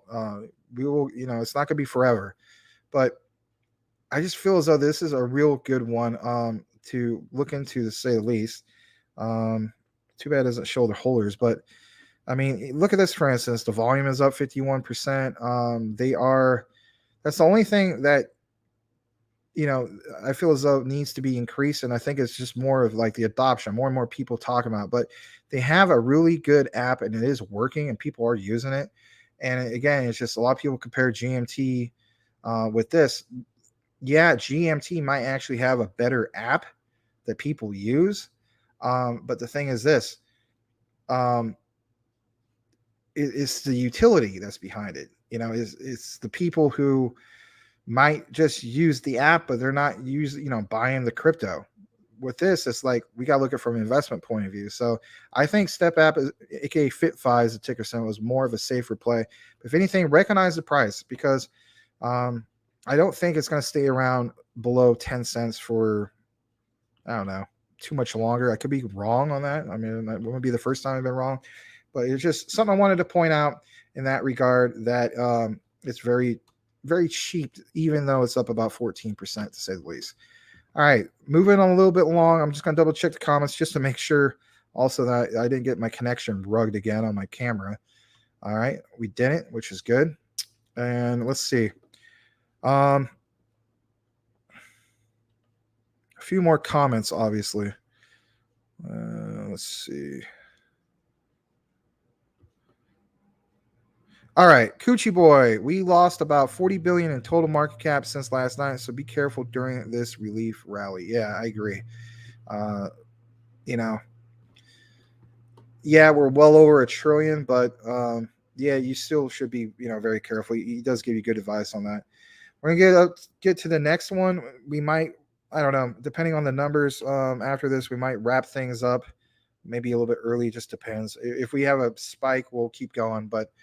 I understand it's a little bit of the combination of me losing the camera and so on. So let's go back if we can. And I'm going to pull up the next one, which is, believe it or not, Terra Classic USD, aka the former UST, now known as USTC. I'm still watching this because it dipped below 5 cents down to 4 cents. Now it's at 3 cents. I swear, when it's a penny even or preferably below, I'm picking up my first bag of this, and I'm going to be glad that I did, to say the least. Volume is up slightly. Heck, it's still top 100. Unbelievable, right? Still top 100, ranked 90th. So, yeah, I just wanted to point that out as well. Just double checking the comments. Brian Dowie, it will pull back tomorrow. Yeah, probably. I want to doubt it in that regard. There's just a couple more I wanted to, of course, point out. So if you're joining us late, we went over a few things. For instance, the new Lunatics token. If you're not familiar with what it is, like I mentioned earlier, dedicated to rewarding holders in Luna Classic, burning the supply of Luna Classic, and creating a classic Lunatics range of NFTs. And I guess there's going to be like 1,000, if I'm not mistaken, of those NFTs, maybe more.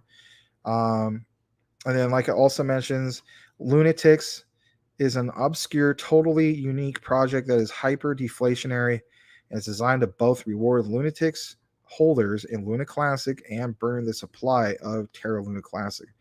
And then if you're wondering like how many digits are on that. It's basically double of what Luna Classic is. I know some of you guys said that Luna Classic is at back at the 4 zeros, and then it went to 3, and then went back and forth. Let's take a look. All right, so it's at 3 zeros. So basically, I mean, this new one is at 8, like 8 zeros. Well, I guess 7 zeros because it's 8 digits. So the first zero, so 0 point, and then 7 zeros. Or I'm sorry, 0.6 zeros and then a number. So that would be a total of 8 digits. Okay. So take a look into it more if you want. Again, do more of your own research. If you need help in regards to some of it, I mean, there's some members of our community can help you with that. If you have questions, of course, you guys can, DM me certain things if you're unsure about certain things. I will drop you guys another link that gives you a tutorial on how to go about viewing more about this. So I'm going to go ahead and drop that right now. There we go. And of course, I know that's the Matthew Perry, but his is only 9 minutes long, and it just kind of gets right to it, other than me making a separate video. So sometimes I do stuff like that. But let me see what else we got here. And you already saw that earlier. All right, let me just double check something real quick, and that is the overall crypto market. There's something I wanted to point out real quick. Oh yeah, it was in regards to that the Uniswap. Make sure you check out the Uniswap video, which is in the recorded section. And if you want to look at that, it's right. Where the heck is that? It's right here. I feel as though it's like a distressed asset opportunity. We'll just talk briefly on that real quick. So, we have outlined quite a few distressed asset opportunities. Obviously, most of us are in the Luna Classic. Let's be real. Most of us didn't get into USTC. Maybe like a couple of us did. That, of course, we saw some really nice pumps with that. I pointed out, of course, if you got as low as 0.0066, that would have been like, you would put like, for instance, a little over, $660 into it, right? And bought, I believe, at that price range, you could have got 100,000 of the tokens, and it goes up to, like it did, like 7 cents. That was like, turning in 660K into like 7K. You want to do that all day. So we outlined distressed assets. We like to point them out. Celsius was like a very minute temporary distressed asset. Like it happened like maybe for a couple days. People saw a 50% pump. The latest one, of course, was Voyager. But what about Uniswap? So for instance, take a look into that particular video in regards to Uniswap.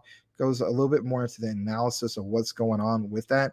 But I feel as though it is still a great opportunity, even with the threat of being, having a lawsuit with the SEC and so on. There's still going to be some value there, and even if if people just, if we see this tank like crazy, it's recognizing those opportunities and how to put yourself in a position in which, if it becomes distress, recognizing the opportunities. So one thing I want to point out is this 1 year. Again, most of the volume that came into Uniswap was from like the puppy dog Enus of the world and the ERC20 contracts and so on. And I get that. But again, look back at May of last year, $43.16. I'm not saying it's going to get back to those all-time highs, but what I am saying is on the short term, especially if this tanks more, this could be something in which could, very well do like a 2x. And it's how you position yourself to recognize when this becomes fully distressed, is all I'm trying to say. So the last thing we're going to cover is Voyager, just real quick. We're going to get into the comments real quick. And then I think what we're going to do is we're going to wrap up. So let me take a look into that. Before we do that, of course, the comments. Glad to see the cameras are doing all right. Let's see. So we got Hump Not Dump. Oh, I'm sorry. That's not it. Brian Dowie, it will pull back tomorrow. Yeah, I mentioned that. All right. Hump not dump. The market always pulls back mid Thursday afternoon and dumps Friday to rally on the weekend. Yeah, does seem to do that, especially like on a Sunday. Um, Jeff Pruding, guys, Barn Bridge is up mad right now, and Smooth Love Potion. Yeah, I'm glad you pointed out Smooth Love Potion because you know what? It is one that I've mentioned quite a few times. Um, I believe it was Samuel Hook posted on Twitter. Shout out to Samuel Hook. I haven't seen him tonight. Maybe he was on earlier, but he pointed out that Smooth Love Potion had a nice, decent pump. Let's see. I mean, it's up a little bit. Maybe there was like a more of a significant pump earlier. Yeah, it looks like it. So it was up to 0.00512. That's not bad, I guess. I mean, right now it's currently down, but you know, people kind of selling off. But yeah, a lot of intake volume. So that's good. I still feel as though that you know there's still opportunity here with Smooth Love Potion. I don't think it's going to be anything near like the former all-time highs or anything like that. Like seeing around 36 cents or anything. But you know, if we can get back to like even if you got like for instance 5 cents, 10 cents, I mean that would be huge. It'd be like how like we look at you know, it'd be better than US TC, for instance. So I'm glad you guys pointed that out in regards to recognizing opportunity with Smooth Love Potion. If you don't know what Smooth Love Potion is, basically it's like this. It's the reward token for the Axie Infinity play to earn game. So if you're familiar with that, you know, for instance, Axie Infinity has, of course, their own crypto, which is not even near all-time highs. Yeah, I mean, it's at 1580. Man, and this used to be well over like, God, what was it, like $140 at some point? Yeah, 165.37. Man, some people really made a fortune back then. Yeah, back in last November. So anyway, yeah, Axie Infinity, and then of course, Smooth Love Potion is the reward token. Glad you pointed that out. All right, one more thing. Let's see. Let's read some of the other comments. Hump not dump. Good news. The S&P closed in the green, so we might get a little pump in the morning. Now, as far as the dollar versus Bitcoin, Bitcoin is holding its own. Okay. Jeff Pruden. People are coming back. Keep it up, Max. Thanks, Jeff. Appreciate it, man. Brian Dowie. Lawsuit could add value. Lol. Yeah. Well, here's the thing. You know, it's not. It's going to tank the value, obviously, but then we pick it up when it becomes distressed. Then another big player comes in, right? You know, some kind of venture firm or whatever, right? They recognize the distressed asset. They want to see it not fail, or the tokens get, listed for, liquidation prices, if you will, like things like, I don't know, 60, 70 cents on the dollar, right? So then that becomes the opportunity. They come in, they sweep in. They put in like multi-millions of dollars into these particular ones. And then that combined with retail investors. And how do we know that? Well, that's a great lead up to what? This right here. Voyager. What's been happening with Voyager recently? So, yeah, we all want to, of course, see it go to like $5 and so on. But, you know, at the end of the day, a lot of these things don't necessarily happen like overnight. We like to see it happen overnight and so on. But, you know, the other day, this went up to like a buck for just a little bit, and then it like tanked 97% from that. But what I'm trying to say is, I mean, yeah, I came out on like 40 cents and so on, but this is still a work in progress. And, you know, like if you're the type of person you don't want to wait for $5 and you don't believe that it's going to go to $5, but you believe that you can still pump to something decent, by all means, I mean, you know, take your profits along the way. I might do something like that if I see it go to like maybe $1.50 or $2 and just, you know, go ahead and get out and be cool with that because of how uncertain the level of uncertainty things basically are, especially in this day and age. But again, let's just point out like Voyager, similar to, you know, Uniswap. This type of thing could happen to what? Could happen to Uniswap. And so that's why I like to do. I like to point some of these things out to our community here and just recognize it. This is not me saying you need to get into Uniswap right now at these prices of, you know, was it $6.50 or whatever, $6.85? No, but it's still like, you know, add it to your watch list, pay attention to what's going on with it and so on. and recognize when it becomes just that, distress. So, all right, let's get to the some of the other comments. We do still have a decent amount of people here, so we're gonna keep it going just for a bit. In that regard, sorry, this area gets kind of warm, and so you get kind of muggy. All right. So talked about, of course, Smooth Love Potion. Let's see. Hump Not Dump. Don't do SOP. I put $400 last night. Went to 600. I then wouldn't let me take my money out till it sucked me dry to 3370. Well, again, guys. All right. I'm glad you pointed that out. So, for instance, it depends on what kind of investor you are, right? If you're like Hump Not Dump and you just want to make a quick flip, that might be a problem. If you're the type of person like myself where you're not trying to make a quick flip, but you're trying to maybe like get something that will happen in a few months, like let's say, I don't know, 3 to 6 months, right? That's still not too shabby, right? So like even at those price levels, depending on your position, let's say for instance, we'll pull it up one more time. So for instance, where were we at? So Smooth Love Potion, let's just say currently at these prices, 0.004277. I'm gonna pull up my calculator. I don't think you guys are gonna be able to see it, but that's all right. So I'm just gonna do the math real quick. So I'm gonna take that. I'm gonna times. Let's say I'm gonna get 100,000 coins. I'm just gonna round it off. All right, that's gonna cost me $428. All right, so 100,000 of those coins times that. And then we're gonna times it by. Let's say, for instance, this just goes up to. I'm gonna say. Let's just do let's do 4 cents. All right, times 4 cents. So, I mean, it's just basic math. I mean, $4,000, and of course, if it was 8 cents, it'd be $8,000. But that's what I'm talking about. I mean, yeah, you want your quick flip of the, earning what you did, whether it's $200 or $300, or some people like they just want to profit 150.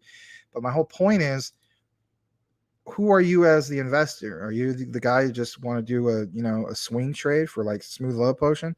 Then yes, I'm with you. I see where Hump Not Dump makes that point, and it's a very valid point. So again, it just all depends on your situation. All right, so Hump Not Dump says, do not buy SOP. This happened last night. Hump Not Dump. The only thing they tried to let me take out was $30 out of my 400. Yikes. Coochie Boy, in reference to Hump Not Dump, most tokens will walk you back down if you don't take profits. Okay. Tim Shea says Love Potion number 9. Jeff Pruden, LOL number 9. Nah, we have over 100 people now watching. So thank you guys for connecting. If you're new, you're now with the Max Show. Normally it's Max and Larry Show, but this is with Crypto Talk Now.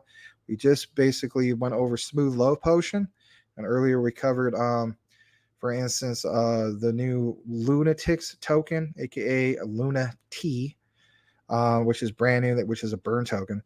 But want to go ahead and welcome you, and we have a very welcoming community who will be more than glad to answer some of your questions if I don't happen to get right to it immediately.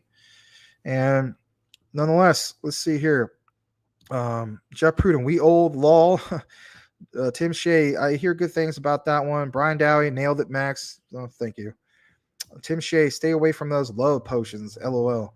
Jeff Pruden, Max, stay on. Check out the news real fast. See what's new. Maybe I will. I don't know. It just depends. Tim Shea with the Cartman smiley. Jeff Pruden, someone give Max some cash to stay on. Okay, if you guys want, I mean, shoot. I mean, I'll never deny a super chat, but I mean, I'm not gonna, I'm not gonna like hold out my hat or whatever. But Jeff Pruden, smash the like button for the YouTube algorithm. Hump Not Dumb. Even if it pumps to 1 million, they won't let you withdraw. I'm good. The same problem with Medis, left it there for a week and still couldn't get my money. Hump Not Dump. On which exchange? Hump Not Dump. I'll say that's from Coochie Boy. Then Hump Not Dump. No more potion for me. I was freaking out watching my money go from 600 to 370 on Gemini. Okay. Well, we still got about roughly 100 people here. I want to get into maybe just a couple more ones. Actually, let's see. I'm going to pull up something on XRP that I saw earlier. Give me just a sec.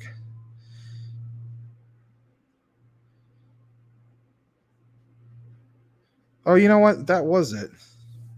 Yeah, that was it. Hold on, that was it. Okay. This was actually about 6 hours ago. It says XRP wins again. Bullish rally sees it climb to sixth spot by market cap. Of course, we're looking at basically, I mean, all these things are great catalysts, right? You know, like the recent one of it fighting toe to toe with or going toe to toe with Cardano as far as market cap, and then XRP ended up being ahead of Cardano. In fact, we'll pull that up right now. I'm just gonna do it by regular listing. So yeah, XRP is at number 7, Cardano is number 8, and then what was pointed out right here, for instance, I'm gonna double check to see if my camera's working because that's freaking me out. There we go. Oh, well, we got Michael Cornwell, 99-cent super chat. Thank you. Yeah, thank you for that. So let me get back to this. So for instance, it says on CoinMarketCap, XRP has risen to the 6th place spot as of today, July 20th, with a market value of 17.63 billion, being able to exceed not just Binance USD but also Cardano and Solana is a noteworthy accomplishment. Yeah, to say the least, right? It says Ripple's native token XRP provides a means of payment settlement between banks and digital assets. Asset exchanges. It decreases the number of extra steps needed when transferring money internally. Of course, we know about all this.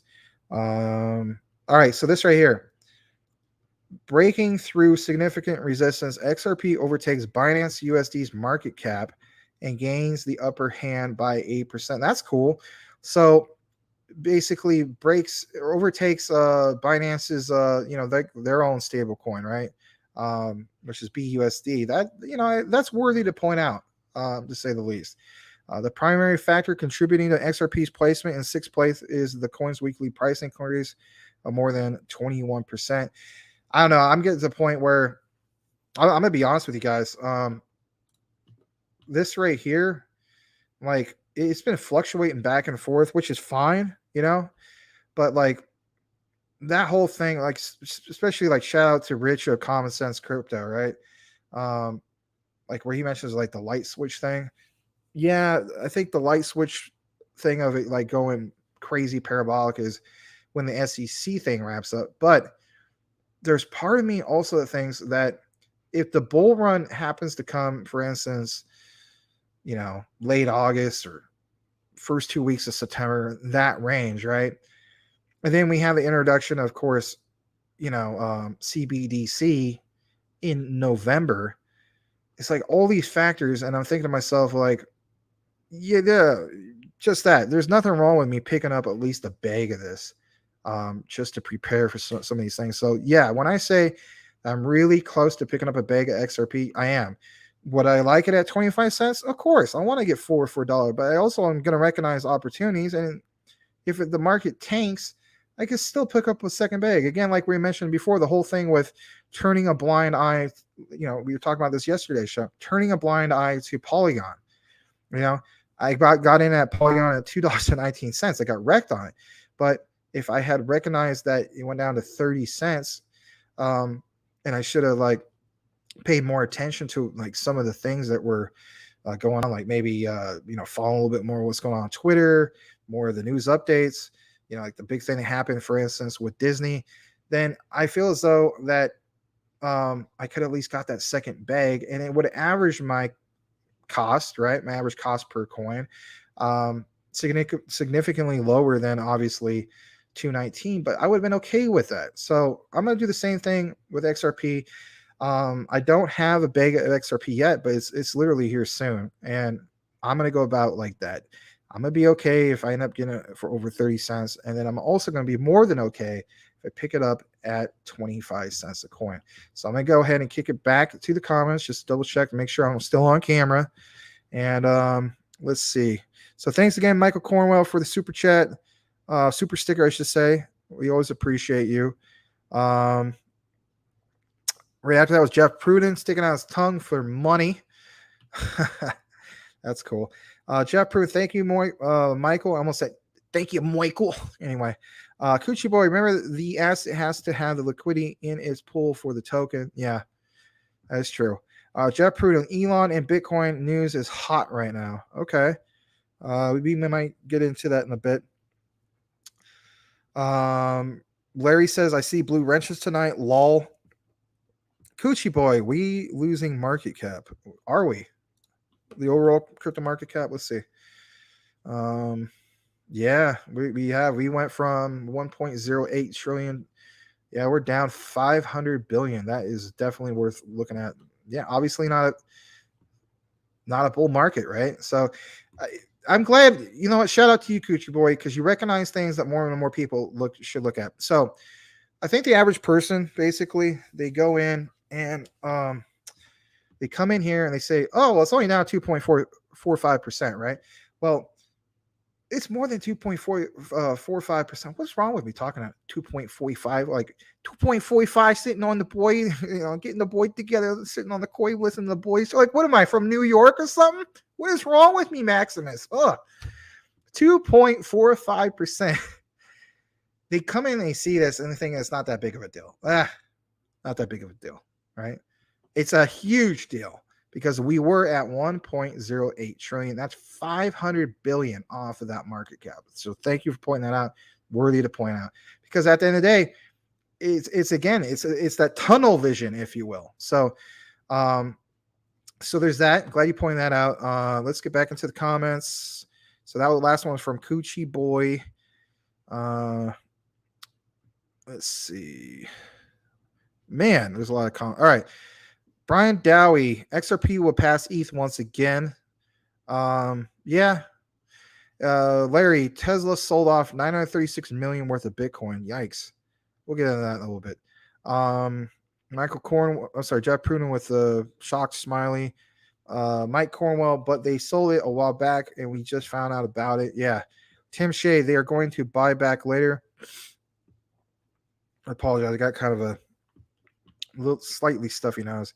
Jeff Pruden, there's a huge Bitcoin news about a bunch of people who got robbed years ago and are about to get $130,000 worth of Bitcoin, or 130,000 Bitcoins, period. Okay. Spread throughout a few people, and I guarantee Bitcoin is going to plummet. Wow. Okay. Jeff Pruden, so big news no one is talking about. Don't wait too long on XRP. Yeah, I know. I'm not. Trust me. When I see some of that thing about like the whole light switch going on, I'm like, it shocks me. I'm like, you want to talk about fear of missing out? Yeah, that would be huge. That's why XRP is my number one. Like, and then XDC would be number two. I'm glad I hold some Stellar Lumens, and I've always been a fan of Stellar for a while. But anyway, that's another story. Jeff Pruden, Larry's 12,000 Bitcoin price may actually come to fruition. Yeah, shout out to Larry. You know, I mean, he gets that right, and then the bull market comes out in February. I mean, man, maybe we'll have like 1 million subscribers or something. I don't know. People look at him as the crypto Nostradamus, right? So, Brian Dowie, Joe Pruden, most of them won't dump. Jeff Pruden, so you've seen the news. Tell me that's not big. Well, we'll get into that.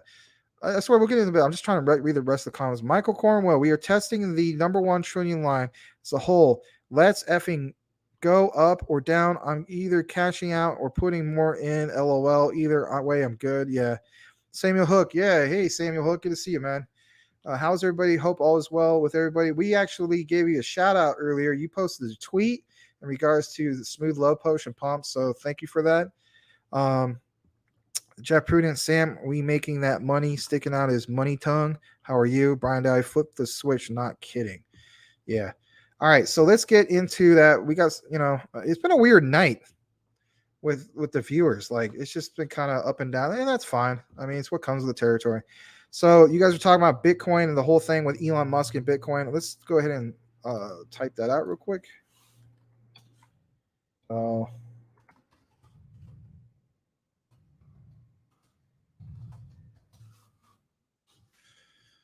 right. Tesla sells 75% of his Bitcoin holdings. Yikes. Why would he sell now? Something's up. So there must be some kind of something. I mean, like, we gotta do this because of some reason, right? All right, so let's check this out. Let's see where this comes from. I guess I'll do CNBC. I mean, that's a big one right there, but that comes from BB. Oh, that comes from BBC. Okay, we'll just do that. 4 hours ago. Actually, let's go CNBC. I'm sorry. All right. Tesla has dumped 75% of its Bitcoin holdings a year after touting long-term potential. Three key takeaways. Tesla said its second quarter earnings statement that it has converted approximately 75% of Bitcoin, of their Bitcoin, I should say, purchased into fiat. You guys always heard Larry say it, dollar cost average in cash. Well, there you go. The company invested 1.5 billion in Bitcoin earlier last year. After a huge rally in 2020, the digital currency has plunged in value. Yeah, we know about that. All right, let's see a little bit more. Earlier last year, actually, I'm going to read the little cliff note. Tesla by Elon Musk confirmed that it purchased about 1.5 billion in Bitcoin in January and expects to start accepting it as payment in the future. All right. Earlier last year, Tesla invested 1.5 billion in Bitcoin, banking on what the electric car maker called the digital currency's long-term potential. Hold on a second. I want to make sure I'm still on the camera. See, I'm paying attention, right? Anyway, if that happens, you kind of freak out a little bit, like, oh, am I still on air? Yeah, because I can't see that screen. All right. I know I could do a separate monitor, but I have that hooked up to my other computer. I don't really want to do that. All right. I'm sorry, I gotta have myself. I'm gonna read it again. So, invested 1.5 billion Bitcoin, bank on what the electric car maker called the digital currency long-term potential. The company has already sold 3/4 of its holdings. Man, quote: as the end of quarter two, we have converted approximately 75% of our Bitcoin purchases into fiat. Tesla said in its second quarter earnings statement on Wednesday. The company said that those sales added 936 million in cash to its balance sheet. Okay, it's a rapid. It's a rapid retreat for Tesla and CEO Elon Musk. Sorry, I apologize, guys. I'm having some allergy problems, so when I speak, it's kind of having a little bit of problems. Who was a heavy crypto booster during last year's run-up, frequently tweeting about various digital currencies. The price of Bitcoin has lost half of its value in the past 4 months during what's been dubbed a crypto winter. For Tesla, the fair market value of its Bitcoin holdings reached 2.48 billion in the first quarter of 2021 and ended the year at about 2 billion. The company didn't say what the price. The company didn't say at what price it sold or provided the size of its impairment, but Bitcoin started the second quarter at 46,000 and ended about to 19. I just want to get some more key highlights. Hold on a second.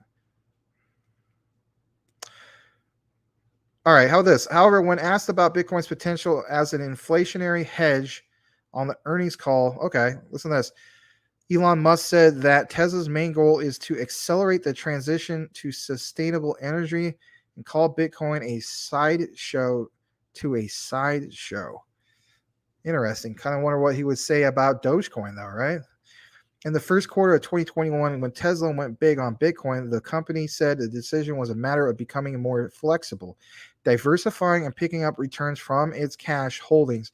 The company quickly sold 10% as the currency ran up, contributing to 101 million of profit in the period.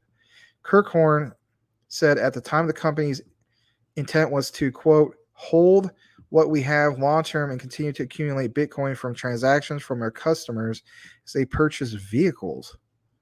I don't know, man. It seems kind of, I'm going to get to you guys. Go ahead and type in the comments that statement.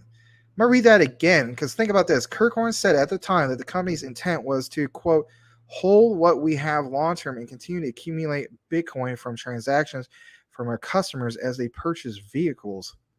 But you just sold a whole bunch. So where's the new reaction from this, right? So that was where you guys stood on. That was your stance then. Where's your stance now? That's what we want to know.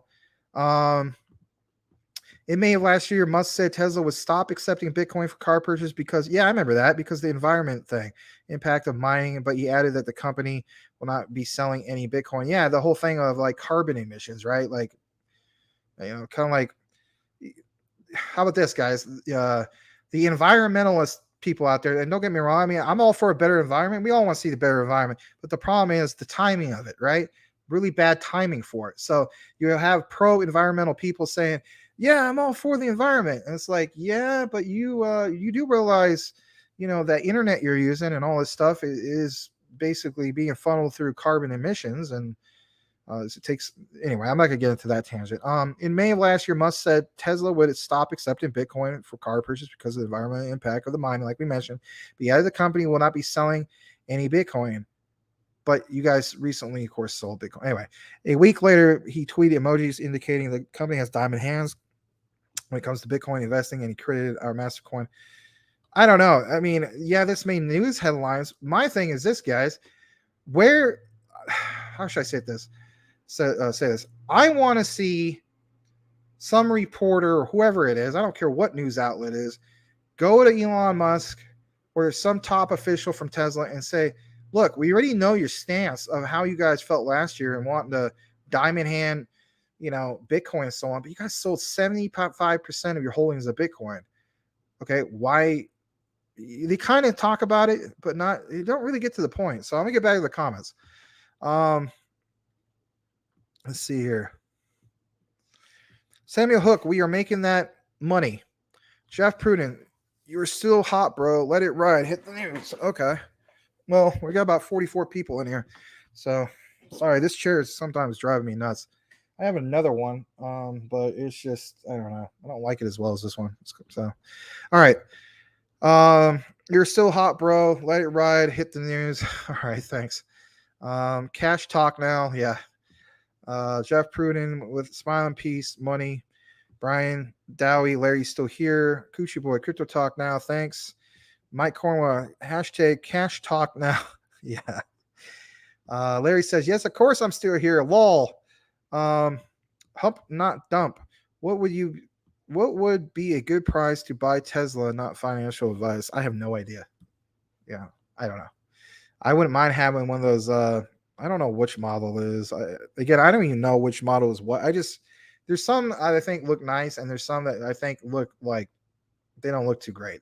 I'm just going to be honest. I am the type of guy which I'm about looks, but yeah, I wouldn't mind having one, I guess, in the future, like if I was a multimillionaire or when I become a multimillionaire. Not matter if, it's more of when.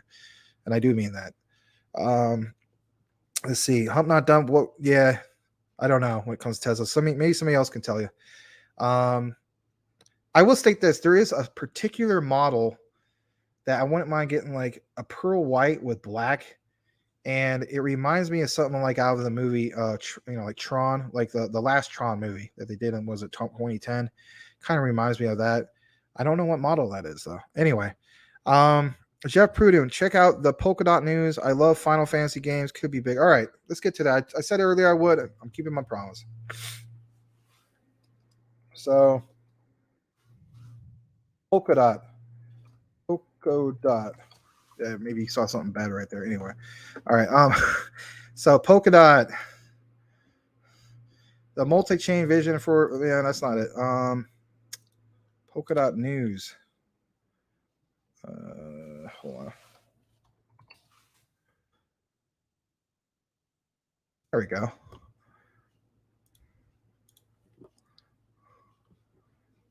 All right. So you're saying that, what is that thing that recently happened? I'm sorry, I apologize. Sometimes I get ahead of myself. Man, I gotta get back into it.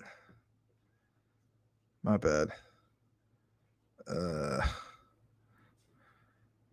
right, Jeff Pruitt, check out that Polkadot News on Final Fantasy. Okay.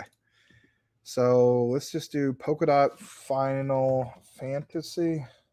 I might eventually do the whole ARM thing because I'm kind of like a little typing sideways. It's all right though. All right, 3 hours ago. Okay, cool. Let's see. This is almost 2 hours ago.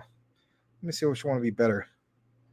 All right, we'll just do decrypt.co. All right, this might be good. As long as they don't have a bunch of pop-ups, right? I've used Decrypt before. Okay, this is fine. All right, Final Fantasy NFTs coming to Polkadot and Square Enix Engine Alliance. That's cool. Engine's Polkadot-based Infinity platform will power NFT collectibles and more for the Smash role-playing video game franchise. I've been playing believe it or not, I used to play the first one, Final Fantasy 1 on the NES. Yeah, that's how far back I go. Let's see. In brief, here's some key highlights. Square Enix is taking a very measured approach with NFTs joining engine to release Final Fantasy NFTs. Hold on, let me see if that was from anybody. It's from Bitmart. I got a Bitmart alert.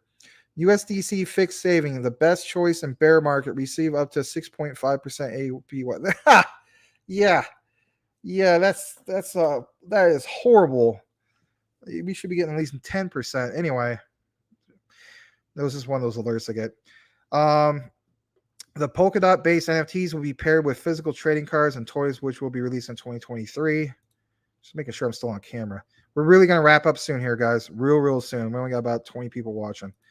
So hold on. Let me, I'll finish that. Don't worry. One of the most successful video game series of all time is set to receive the NFT treatment in 2023. Japanese publisher Square Enix has partnered with blockchain gaming firm Engine to release NFTs based on Final Fantasy franchise. The NFTs won't be purely digital products. However, they are tied to physical action figures. Oh, wow. That actually sounds cool. That's a different way of going about the NFT approach, to say the least. And trading cards based on the Smash role-playing game RPG, which is Final Fantasy VII, to commemorate the original PlayStation game's 25th anniversary. I remember when my friend, he's not watching because, I mean, we're not, I don't know, we haven't been friends in a long time. I miss the guy, but I don't know. Things kind of went south in friendships with high school friends. You know how it goes. But I remember his name is Chris Schnitsky, and he got that game. I remember he had to get on a pre-order, and he played the heck out of that game. But anyway, Square Enix will first release packs of physical trading cards in spring of 2023 that will sell for $4 per 6 card pack. My God, maybe I should get into this. I'm gonna bookmark this. Right there, YouTube channel. But yeah, I mean, $4 per 6 card pack. Each comes with a code to redeem a single NFT trading card minted by Engine on its Infinity platform, which is built on Polkadot chain. November 2023, the publisher will release a limited edition action figure of the GameStar Cloud Strife. Both the standard figure and Digital Plus edition will come with a code to redeem an NFT certificate of authenticity, but the latter comes with an additional NFT, a digital replica of the physical toy. The standard figure will sell for $130. Wow. With Digital Plus edition at $160. You guys can check more of that out. I'm glad you pointed out. I actually might take advantage of this because you know what? I've already seen what has happened with Pokemon and all that. I think there's some big opportunities here because there's a huge following, as you know, when it comes to Final Fantasy. So I'm glad you pointed that out. Getting back to the comments, we only have about 14 people watching currently. Let's face it, just like anything, there's a what do you call it? You watch a movie, right? Eventually that movie has to come to an end. But Michael Cornwell with the 99-cent super sticker. Thank you once again. Really appreciate that. I will go ahead and read the rest of the comments, and then we'll see what happens from there. If for any crazy reason we do get a burst of people and whatnot, we'll continue to go. But I mean, we got to have like a burst of like 100. So I guess you could type in something like, root for 100 or raw. I don't know. So let's see here. I believe that was Jeff Pruden who said that earlier. Yeah. Coochie Boy, market falling. We may be under 1 trillion soon. Brian Dowie, strange to say the least. Larry says Elon wants Bitcoin to crash so he can buy back in. Yeah. Jeff Pruden, yeah, but the regs are coming out and they had to protect the company before endorsements for Bitcoin and Doge. Cool Cat Crypto. Good to see you, man. He says, damn, classic plunging hard. Michael Cornwell. Elon sold at 40,000 a while back. He may have already doubled his position by now. Yeah, that's a good point. Jeff Pruden, Cool Cat, does the whole thing. Coochie Boy, Crypto Talk Now, sell to buy is always their strategy. Yeah. Oh, how cool is this, guys? I guess you guys want me to keep going. I mean, we got like just a few hardcore people here. Um, Samuel Hook, man, that is awesome. How cool is that? Shout out to Samuel Hook, who became our newest member.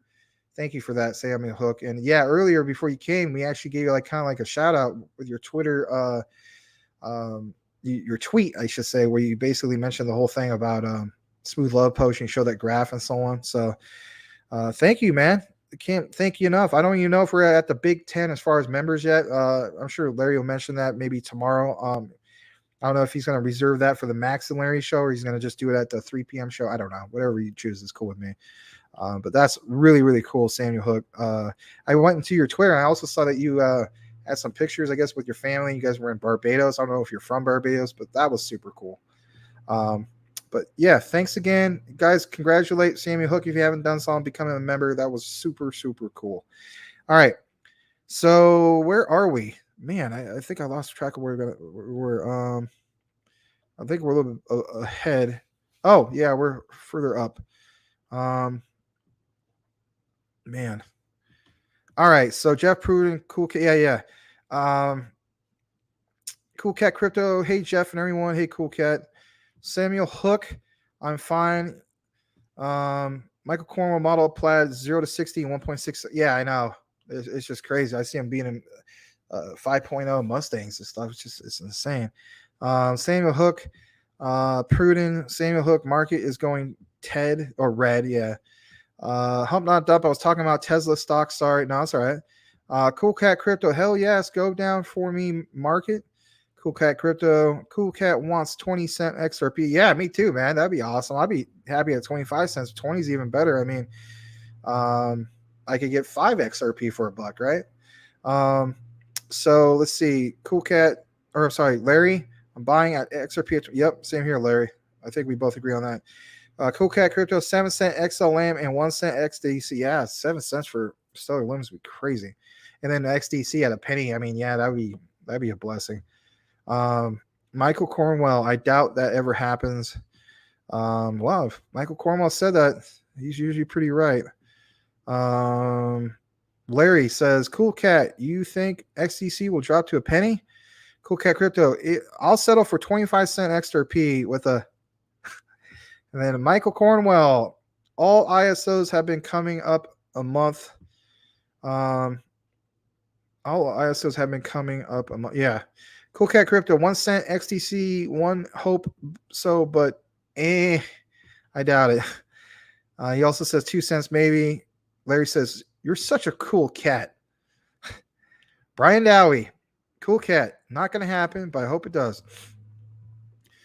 Jeff Pruden, sorry if I seem like a little nasally. It's just with the, like, I don't know. It's usually pretty dry. So it's like a combination of like some humidity or moisture got in here, and then it's just really been kind of bothering me. So I apologize for that.